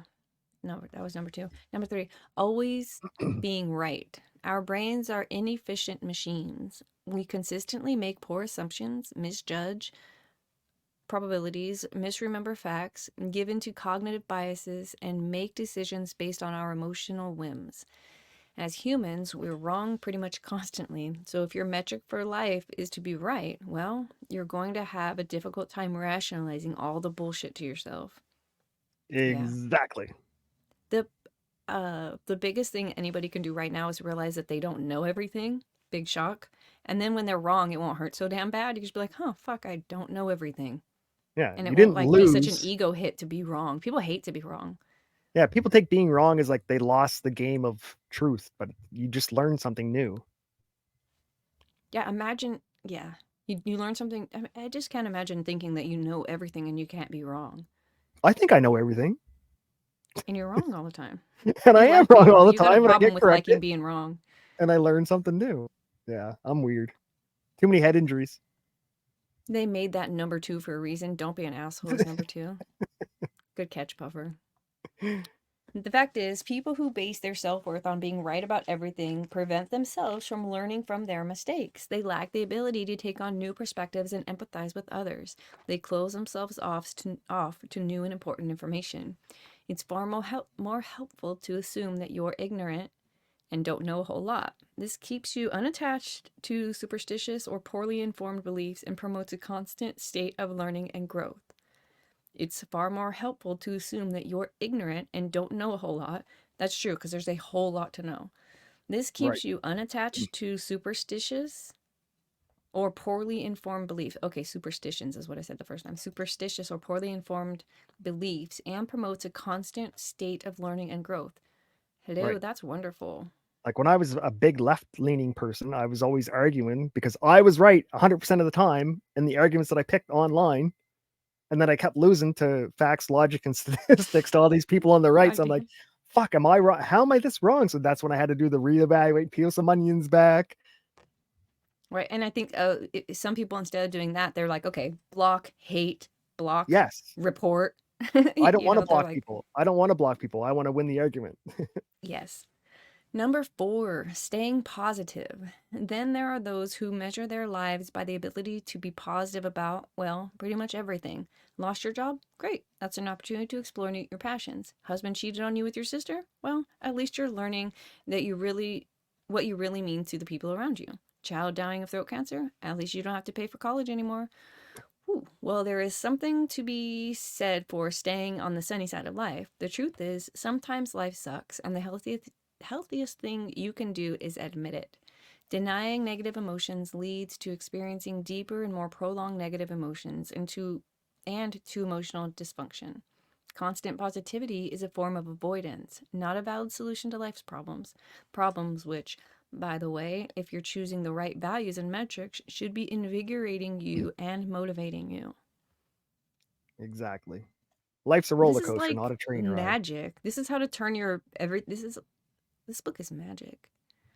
People have to It's digest it though. That's the hard part. yeah. It's well, if this is too hard, this guy also makes a YouTube video, so you can just pop that in and listen to, But if chapter any one one of these four times things in a like row. sticks out to somebody, you don't have to do them all. Just pick one that you think's kind of for you and just do that one thing for a couple of days, see how it works out, and then try Well, two things. so far they're all kind of interlinked. So far, Yeah, it's almost feels like the same lesson. It's just a different, here's the lesson, and we just started with the first word, and each word in the lesson we're going to dissect, but it feels like it's all interconnected so far. right, Like right. one just chaining to the other. It's simple, really. Things go wrong, people upset us, accidents happen. These things make us feel like shit, and that's fine. Negative emotions are a necessary component of emotional health. To deny that negativity is to perpetuate problems rather than solve them. That's big. Right. Negative emotions are a necessary component of emotional health. People want to deny the negative aspects of themselves. It's like, well, that's not going to get you anywhere. Yeah. Like If you embrace can't, it, right. understand that that is part of your repertoire and that you will use some. You're going to need some of your, negative push sometimes, like Yeah. when you If need you're your an inner angry Karen. person, know that you're angry. Just don't be angry all the time. Use it when it's appropriate. Right. Use it as your weapon, your sword. Just keep it Hmm. sheathed 90% of the time. Or it gets dulled, and then when you go to use it, people are like, nah, whatever, you're always angry. You're like, Oh, what? that's a good analogy. Yes. Don't do it all the time because then people just expect you to be angry all the time. Yeah, so when you're angry, you won't know if that's just how you are or if you're angry, Yeah, because I had a teacher once who never got mad at anything. So we were like throw stuff in the class and make jokes and just be annoying. That they never. She's, can you guys calm down? Just be calm. And one day she snaps, "Will you guys all sit down?" We all sat the hell down quick as anything and never said a word because she never gets. Right. Got to be, Exactly. we got to cross the line. Yeah, exactly. And if she's always like that, then that would have just been free Kept for going. all. Yeah, Hmm. The trick with negative emotions is to one, express them in a socially acceptable and healthy manner, and two, express them in a way that aligns with your values. The simple answer: a value of mine is nonviolence. Therefore, when I get mad at somebody, I express that anger, but I also make a point of not punching them in the face. Radical idea, I know. But the anger is not the problem. Anger is natural. Anger is a part of life. Anger is arguably quite healthy in many situations. Remember, emotions are just feedback. See, it's the punching people in the face that's the problem, not the that's anger. why I played rugby. The anger is merely the messenger for my fist in your face. Don't blame the messenger. Blame my fist or your face. When we force ourselves to stay positive all the time, we deny the existence of our life's problems. And when we deny our problems, we rob ourselves of the chance to solve them and generate happiness. Problems add a sense of meaning and importance to our life. Thus, to duck our problems is to lead a meaningless, even if possibly pleasant, existence. In the long Exactly. run, completing a marathon makes us happier than eating a chocolate cake. I don't feel like there's any science behind that sentence at all. At all. Raising a child makes us happier than beating a video game. Starting a small business with friends while struggling to make ends meet makes us happier than buying a new computer. These activities are stressful, arduous, and often unpleasant. They also require withstanding problem after problem, yet they are some of the most meaningful moments and joyous things we'll ever do. They involve pain, struggle, and even anger and despair. Yet once they're accomplished, we look back and get all misty eyed telling our grandkids about them. As Freud once said, one day, in retrospect, the years of struggle will strike you as the most beautiful. This is why these values, pleasure, material success, always being right, staying positive, are poor ideals for a person's life. Some of the greatest moments in one's life are not pleasant, not successful, not known, and not positive. The point is to nail down some good values and metrics, and pleasure and success will naturally emerge as a result. These things are side effects of good values. By themselves, they are empty highs. Exactly. Nice. Defining good and bad values. Good values are one, reality based, and two, socially constructive, and three, immediate and controllable. So, good values, reality based, socially constructive, immediate and controllable. Immediate, controllable, socially constructive, and reality. Okay. Bad values are superstitious, socially destructive, and not immediate or controllable. Okay. So, reality is the opposite of superstition. Got it.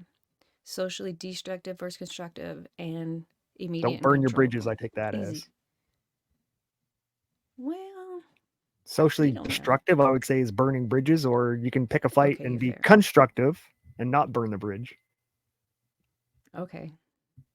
Maybe I should pin this on my damn desktop. Scroll down. Constructive. Am I allowed to be Okay, nope, constructive. Okay. Honesty is a good value because it's something you have complete control over. It reflects reality and it benefits others, even if it's sometimes unpleasant. Thank you for that book. Popularity, on the other hand, is a bad value.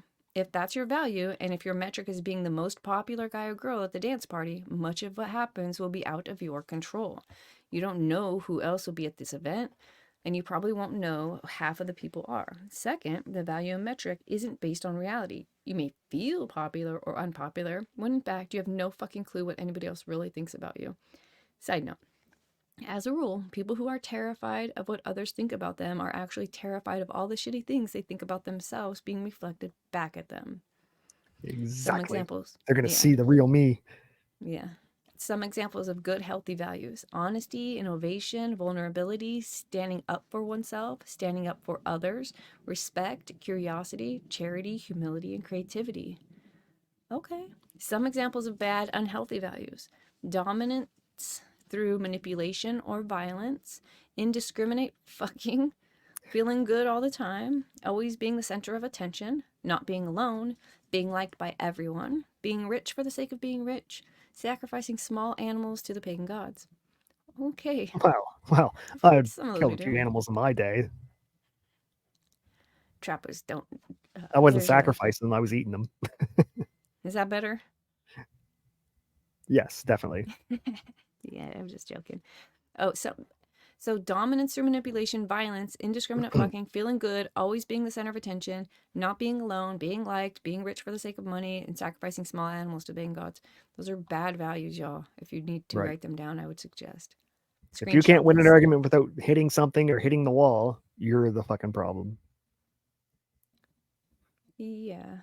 I don't think. Yeah. Yes. You'll notice that good, healthy values are achieved internally. Something like creativity or humility can be experienced right now. You simply have to orient your mind in a certain way to experience it. These values are immediate and controllable and engage you with the world as it is rather than how you wish it were.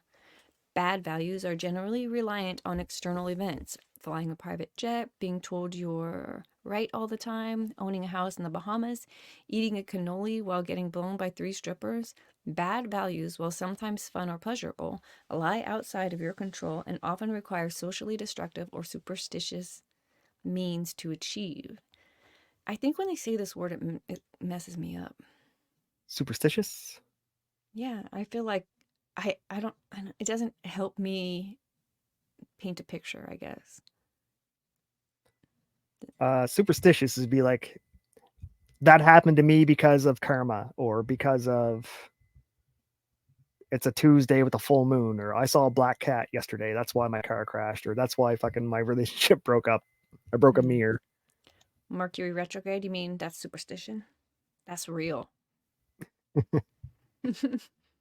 Okay, values are about prioritization. Everybody would love a good cannoli or a house in the Bahamas.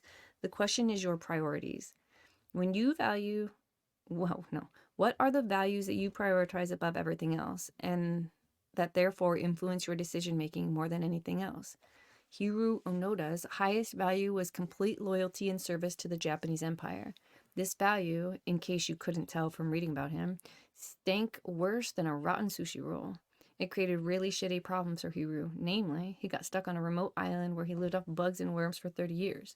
Oh, and he felt compelled to murder innocent civilians too. So, despite the fact that Hiru saw himself as a success, and despite the fact that he lived up to his metrics, I think we can all agree that his life really sucked. None of us would trade shoes with him given the opportunity, nor would we commend his actions. Dave Mustaine achieved great fame and glory, and it felt like a failure anyway. This is because he adopted a crappy value based on some arbitrary comparisons to the success of others.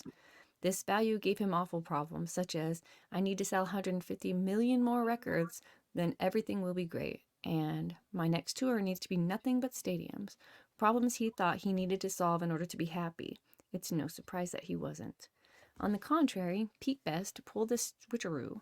Despite being depressed and distraught by getting kicked out of the Beatles, as he grew older, he learned to reprioritize what he cared about and was able to measure his life in a new light. Because of this, Best grew into a happy and healthy old man with an easy life and great family, things that ironically the 4 Beatles would spend decades struggling to achieve or maintain. When we have poor values, that is, poor standards we set for ourselves and others, we are essentially giving fucks about things that don't matter, things that in fact make our lives worse. But when we choose better lives, we are able to divert our fucks to something better, toward things that matter, things that improve the state of our well-being and the general happiness, pleasure, and success as side effects. This, in a nutshell, is what self-improvement is really about. Prioritizing better values, choosing better things to give a fuck about. Because when you give better fucks, you get better problems. And when you get better problems, you get a better life. The rest of this book is dedicated to 5 counterintuitive values that I believe are the most beneficial values one can adopt. All follow the backwards law we talked about earlier, in that they're negative. All require confronting deeper problems rather than avoiding them through highs. These 5 values are both unconventional and uncomfortable, but to me, they are life-changing. The first, which we'll look at in the next chapter, is a radical form of responsibility. Taking responsibility for everything that occurs in your life, regardless of whose fault it is. The second is uncertainty, the knowledge of your own ignorance and the cultivation of constant doubt in your own beliefs. The next is failure, the willingness to discover your own flaws and mistakes so that they may be improved upon. The fourth is rejection, the ability to both say and hear no, thus clearly defining that you will and okay, let me start again. The fourth is rejection, the ability to both say and hear no, thus clearly defining what you will and will not accept in your life. And the final value of this contemplation of one's own mortality, this one is crucial. Is the contemplation of one's own mortality. This is crucial because paying vigilant attention to one's own death is perhaps the only thing capable of helping us all keep all our other values in proper perspective. Chapter 5. Okay, that's it for this chapter, so let me start this again. We're going to look in the next chapter at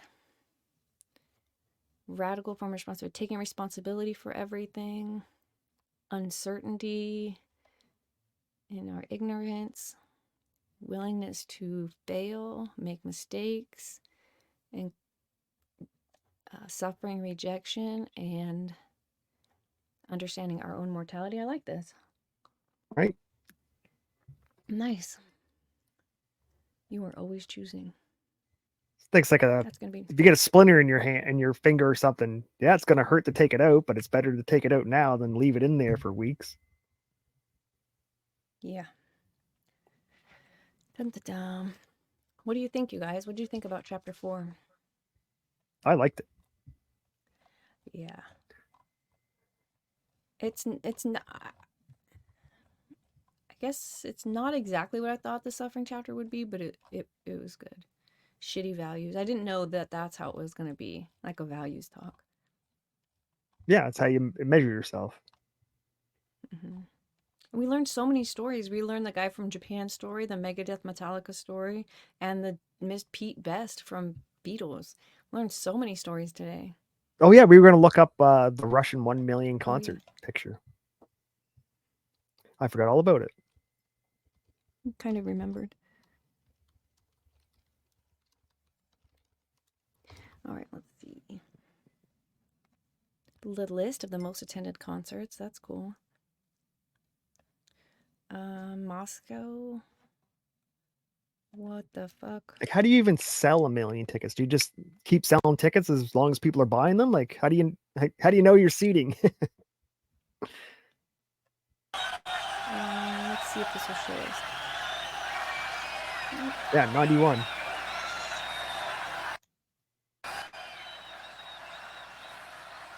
Get to it. Show us the. Yeah, because I think heavy metal music was banned in Russia because it was American music.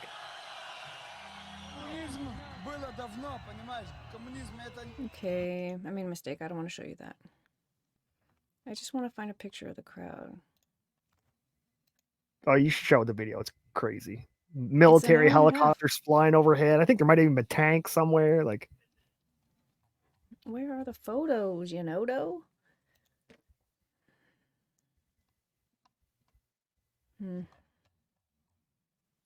Oh, 1 million concert. Where was it again? Russia. Moscow. Russia. Mother Russia. It says it with a huge 1.6 million attendees. Look at this. Oh, I'm not sharing this. Let me share this. No. Yeah, look at that. Is that not insane? No one died. Well, they're Russian, so who knows? Think of the vodka that was drank at that fucking concert.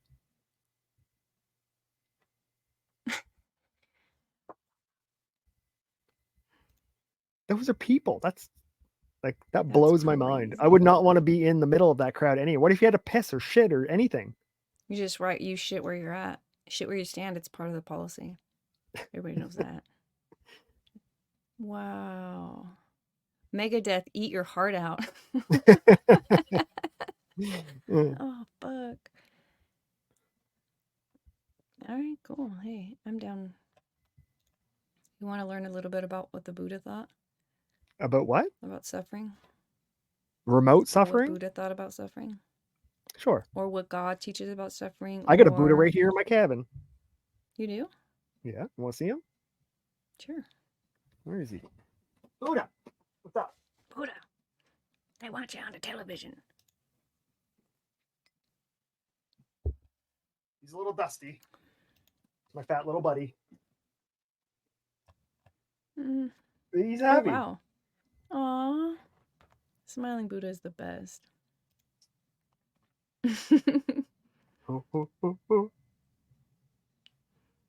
Nice. Thanks for sharing. Yeah, you don't go fucking to thrift stores when you're high ever. I mean, that's not medical advice. I brought too much shit home. I just saw him laughing. And I started laughing. Then I had to buy him because I was laughing at an inanimate object. So now it's in my home. It makes you happy, then you should definitely buy it. If any inanimate object makes you laugh, then that's your thing. Okay, so we can learn about suffering or we can take off. We've been here for 1 hour and 40 minutes. We did already learn about suffering, but this is some psychology today. The purpose and problem of suffering. Yeah, no, I agree with the suffering. I think people have life too easy and that they really don't understand what actual suffering is. Right. Not chat. Chat knows. But I think the average person has no idea. Like, I'm suffering. I can't pay my cell phone. You have a cell phone? You get electricity? First world. Yeah, first right? World Like, suffering. People don't understand what actual suffering is. This was written in early January 2022. Oh, so not very long ago. It says, we have suffered quite a bit over the past few years. Some people in this world, sadly, have suffered more than their fair share, and our hearts should go out to those folks. The unfortunate truth of life is that it is not fair. While I'm not a Buddhist, there is much to be appreciated and learned about how to deal with suffering from Buddhist philosophy and psychology. Perhaps you've run across the Four Noble Truths of Buddhism. 1. Life is suffering. 2. The cause of suffering is desire. 3. The cause of desire must be overcome. And 4. When desire is overcome, there is no more suffering. It seems pessimistic to start with a foundational tenet that life is suffering. Why not life is beautiful? Certainly life can be beautiful, and we should practice gratitude for the many miracles and wonders that life has to offer. That said, another truth is that whether one is a pauper or a king, everyone suffers. Thus, we must learn to skillfully deal with the challenges of suffering, or it will undermine our ability to enjoy life. Perhaps the Buddha was keenly interested in helping people with suffering because when Buddhism originated around 2,500 years ago in India, there was much more suffering on the whole in the world than there is now. Although there is still tremendous suffering today and much room for improvement, the magnitude of suffering throughout most of human history is beyond reckoning. Death from war, disease, plagues, famine, and homicide were all much worse throughout the world than they are now. As but one example, throughout most of recorded history, about 1/3 of babies born didn't live to see their first birthday, and almost half didn't live to see their 15th birthday. Throughout most of recorded history, 1/3 of babies didn't live 1 year. That's why they were pumping them out, because they were might stay, might not. And almost half didn't see their 15th birthday. So when I think hospitals are only like 100 years old, 200 years old. They're not very old. Make this bigger. So every birth was like in your shack. Oh, I can't see the chart. This chart's trash. There's no link to it. I think this is This is 1500 and this is 2017. But what the hell is all this? Mortality rates of children over the last 2 millennia. The youth mortality rate is the red line. Who died as infants younger than All right, when the I can't chart see. drops off, it means the babies are starting to not die; they're living. So it looks like a negative chart, but it's actually a positive life chart. It means there's less death when it drops. Yeah. And this red line at the top is the ones who died by the time that before their 15th birthday, and the blue one is the 1-year-olds. Yeah. So this is the improvement over 5, 6, 7, 8, I don't know what this is. 16, 17, 18, 19, 2000. So this is improvement over 200 years. Yeah, and that's a sliver of time, right? That's nothing in the slice of world. Like, I mean, yeah. is that 5 generations? 200 years, 5 I or don't know. 6 That's generations? wild, though.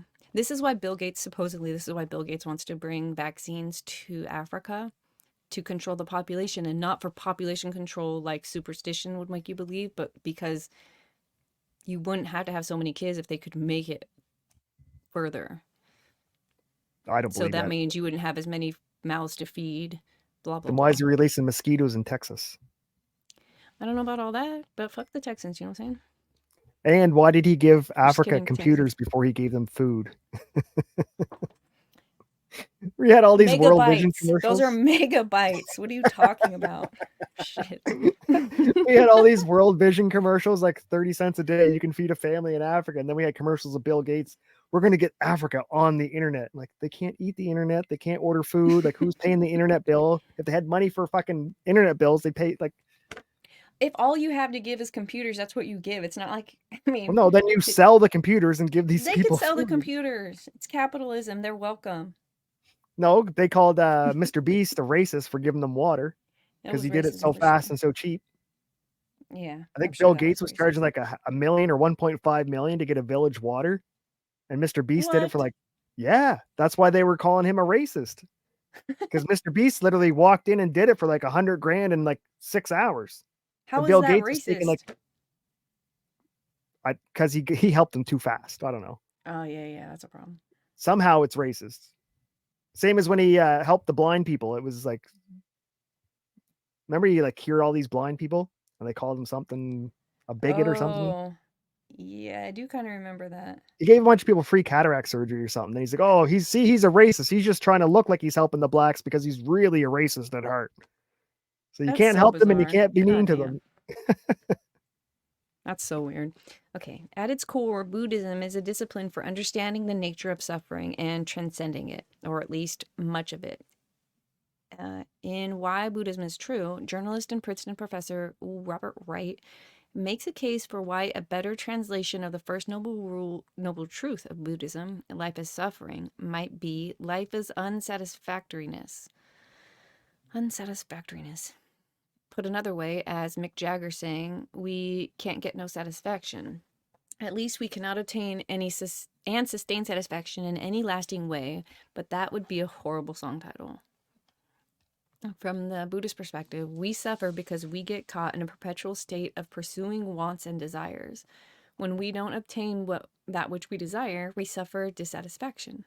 However, and this is key, even when we obtain that which we want and desire, we quickly adapt to whatever it is and return to baseline levels of happiness. Thus, we return to searching for something else that will really make and keep us satisfied this next time around.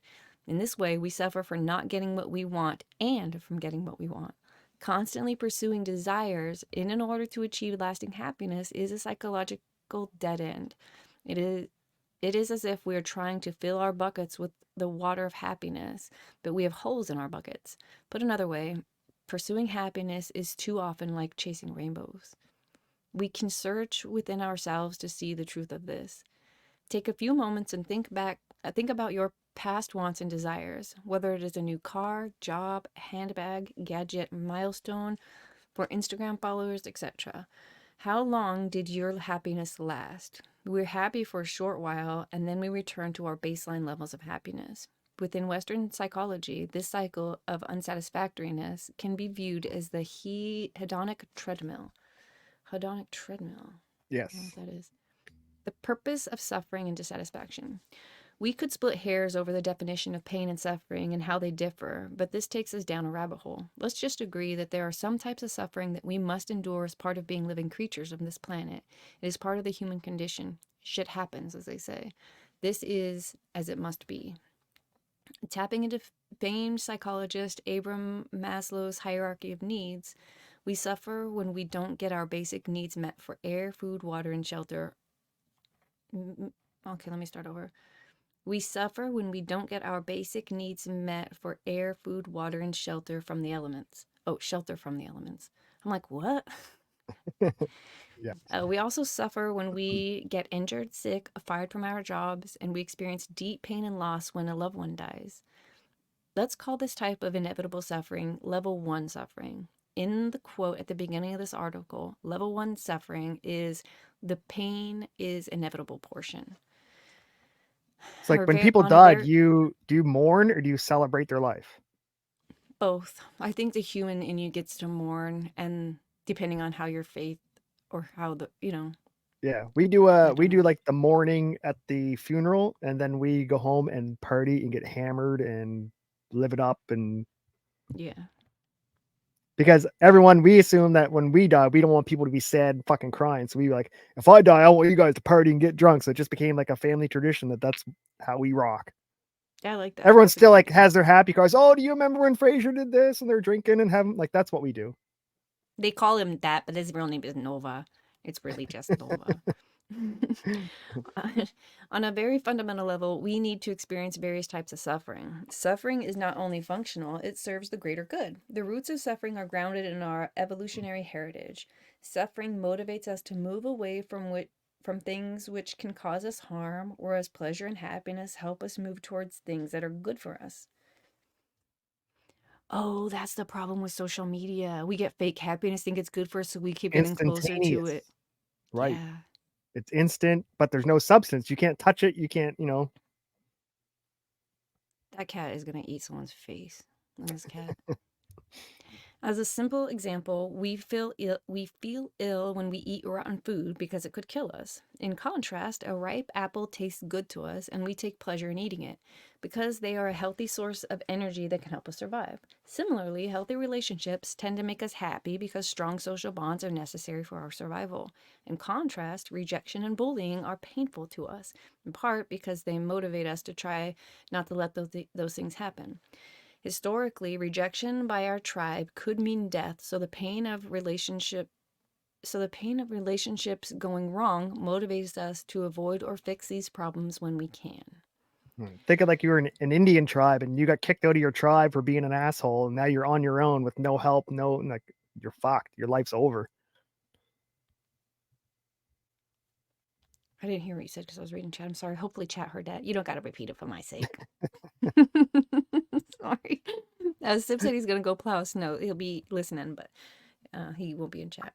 Take care. Well, hopefully, we entertain you. We're almost done here. We got a little snow this morning, but nothing worth plowing. Really? We had another freeze warning. I'm 100% that it didn't snow or anything like that. But Global we're not warming's looking at awful it. cold around here. It's climate change. Don't be retarded. It's changing to be colder. Yeah. They got it wrong when they named it global warming, but it is. It's just climate change. It's 54, so it's basically freezing. What the shit? It's gonna be 28 degrees tonight. Oh, What's chat. I that? could die What's tonight. that I might in not be the here on rest of the Thursday's world? show. Oh, shit. Oh, that's a lot. That's a lot. What temperature does water freeze in Fahrenheit? 32. 32. Okay. So 29, like for real, I'm not exaggerating. I could Yeah. die. 0 is where water freezes because we're smart. I mean, And then it goes up. It gets warmer from 0 or it gets below 0. So that's that does make sense. America, and who minus 40 Fahrenheit is the exact same as minus 40 Celsius. Oh, They yeah, intersect that on the makes minus sense. 40 mark.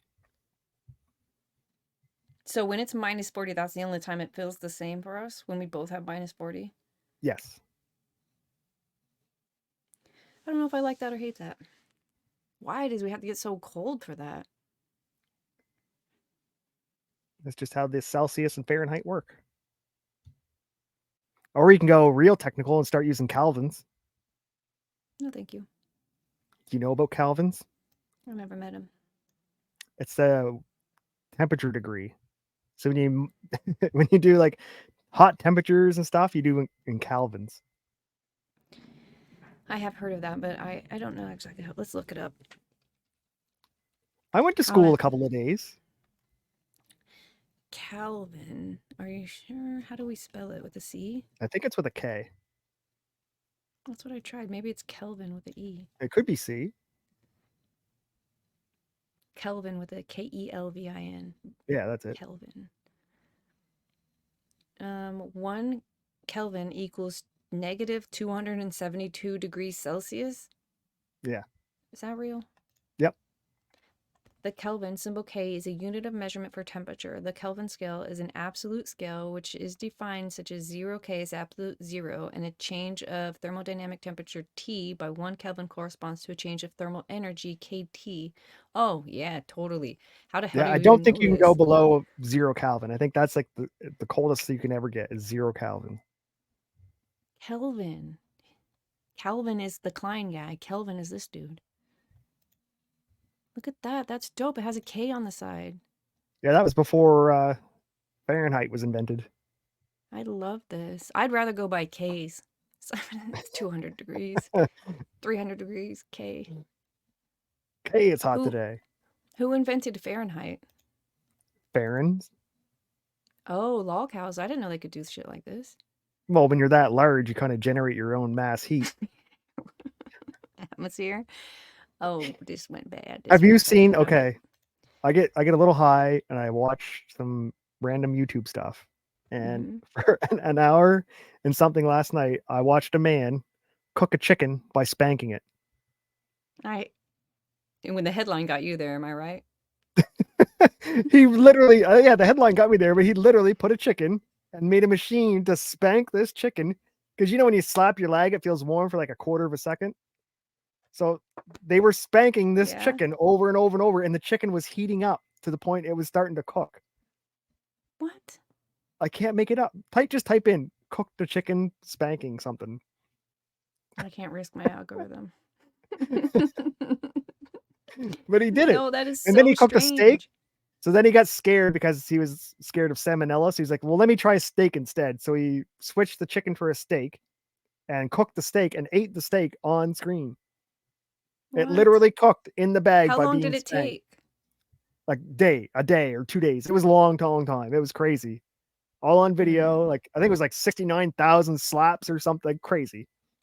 And how fast was it happening? And how like He tuned it. Just go to the video and you can like skip. no. Not doing it. I'm gonna get you to the dark side of YouTube sooner or later.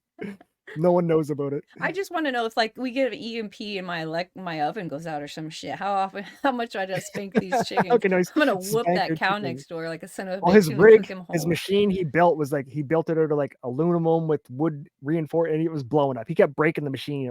He had to keep repairing all these steel parts because it was slapping the chicken so much. And then he had to tone it back because he was slapping the chicken too hard, and the chicken was starting to liquefy and getting pulverized. So we had to turn down the pressure and turn up the speed, so it was like slow, fast slaps.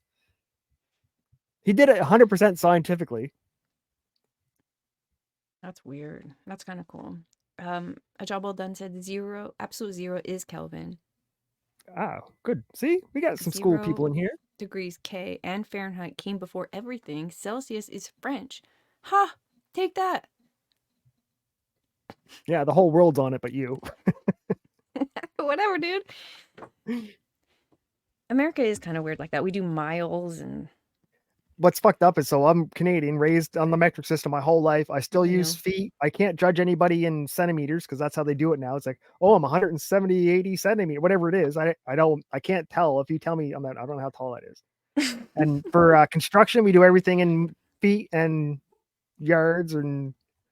But overseas, when I was doing construction in Scotland, they're like, go get me a 2x4 that's 1,243 millimeters long. I'm like, what? He's like, just go get me a 3-foot 2x4. I don't know if See, you can that's read easier. this, but a job well done said if you slap the chicken too much, you'll go blind. Well, this chicken was starting to liquefy. It was getting slapped too much. Gross. That's why he switched to the steak. And I can't believe it cooked the steak. He had an internal thermometer in it and everything. It was crazy. Well, you can cook. I mean, you can eat steak rare as shit. So. No, he did it. There's a certain temperature that's supposed to kill the bacteria. It's like 60 Fahrenheit. So you know, people cook chicken for like, I don't know. Maybe. They cook it at a high temperature really fast, but if you cook it at a low temperature really long, it kills all that bacteria and doesn't dry your chicken out. And you only need to go to 60 Fahrenheit, I think, for chicken instead of like 120. 60 Fahrenheit? So for my like, oven for an doesn't go down extended that length low. of time, though, right? Not for half an hour. It's got to be like 4 or 5 hours.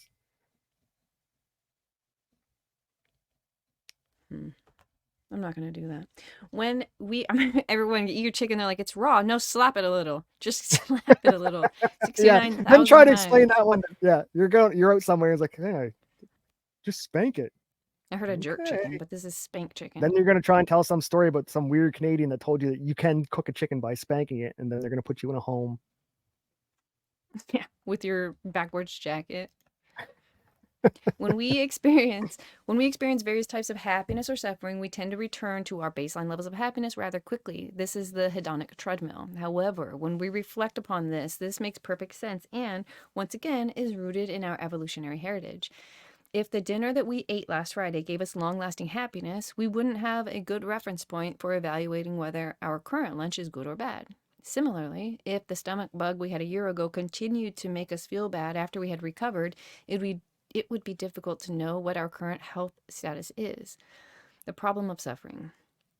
We are fortunate to live in a world which we benefit from the miracle of modernity. These include indoor plumbing, Nova. You could get into the real world soon. I don't know what that is. Indoor plumbing and flushing toilets, easy access to clean water, electricity, air conditioning and heating, antibiotics, vaccines, and abundance of food, democracy, civil rights, women's rights, and so on. I love how they didn't name y'all. Fuck you again. In this way, we endure fewer pains of life, level 1 suffering, than any previous generation in the history of the world. Often we can do little about level 1 suffering because this type of suffering is part of the human condition and evolutionarily necessary for our survival. Yet there is another level of suffering that, especially in today's world, is perhaps more pernicious and pervasive than level 1 suffering. We call this level 2 suffering, and it relates to the suffering is optional. And it relates to the quote, suffering is optional from the above quote. Well, level 2 suffering is often related to level 1 suffering. There is much we can do to reduce it. This is the topic of my next post, so I hope that you'll join me. You mother... It's this probably fucking dead, guy, right when it got interesting. Mike Brooks. Psychology Today is a magazine, so they want you to buy next month's magazine. Then link me to the damn next article, you fag. All right, Well, is this like the current magazine? Because maybe the next one's not out until next month. This is a level 2 suffering. I don't stand for this. You're suffering right now. This guy. All right, that's that book I suggested, The Parasitic Mind. Gad said's a major contributor to Psychology Today.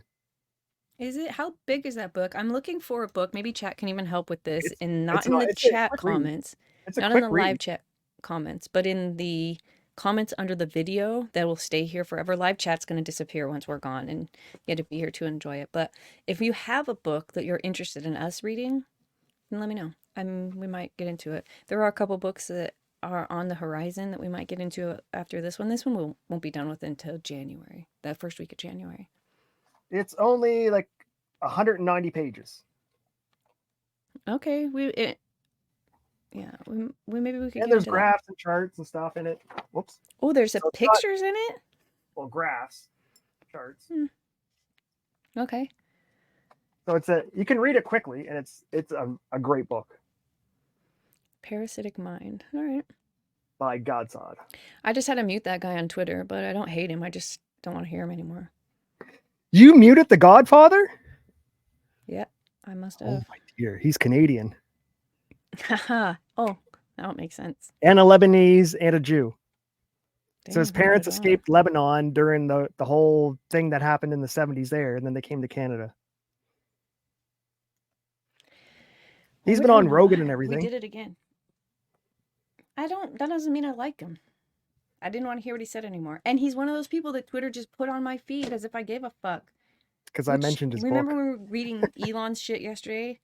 Yeah. I guess in order to not have that happen, I have to go into my settings and tell it not to do that, right? Oh. That's I interesting. thought it said I could opt out of having suggestions. You probably have to pick each one you wanted to opt out of. Yeah, that's why I just Yeah, you can opt out. You just have to opt out of 333 million things. 500 million active users. I'm just gonna. I hate that about opt YouTube. myself So I out. go on YouTube and they'll recommend me stupid shit. So I like, don't recommend this channel to me ever again. Then I hit refresh. Boom, there it is. Recommended again. I know. I've done that too. So what's the point of this? Yeah. Like I've unrecommended. Don't recommend. It's like 10 times. Still comes up. Still comes up. So what's They the point want of the you button? to feel like you have some kind of agency, but you don't. Yeah. The algorithm rules supreme. Assholes. You're fine with it. You still suck the king's dick, right? Who's the king? The dude on your money? I don't have any cash bills on me. I don't know. Actually, they are going to put them on there now, apparently. No, that's the argument right now. They're having a discussion because they don't want to put all of his picture on all of our money because he's close to dying. So they're like, right? Just put his kid on there. That would be fucking hilarious. Oh, yeah, that'd be mutiny, wouldn't it? That would be or so just funny. fuck the king and fuck the whole royal family and Put his put grandkid on their there. money. Put your anything grandkid on there because at least they won't have to redo that for a while. No, just don't put any royals on our money. It's stupid. Oh. We should just have pictures of like birds and raccoons and the War of 1812. That's a lot. All right, we're good. We're gonna take off. Boom, perfect. All right, thanks for hanging out with this chat on Thursday. On Thursday, I'm gonna take you guys. If we don't do remote viewing, which I'm pretty sure we will do, we're gonna do remote viewing. Let's just do that. We're gonna remote view. We're gonna astral project. We're gonna learn how to do that. And if that show goes slow or fast, I'm gonna take you to my favorite website that I had promised last week. Can you guys look in my roof and see where that mouse is? Yeah, I don't want to rip the ceiling.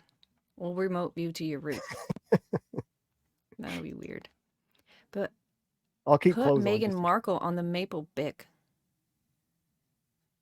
Buck. Oh, I'm like, I don't know what you call it. It could be a bick. No, they don't like her. They don't like her. She's gonna have a Princess Diana here in the next 10 years, I imagine. No, they liked Princess Diana. That's why they opt her. If they hate this new bitch, then no, they hated Diana. The royals. Yeah. I thought you meant the people. No. So that's what I mean. The royals are gonna kill that little. See, in America, we are they, but yeah, you guys consider the royals they, and that's the big fucking difference between the two of us. All right, take it easy, chat. Please come back on Thursday. Follow, like this video, suggest your books in the actual comments below. We'd appreciate that. And thanks for hanging out with us. Peace. Adios.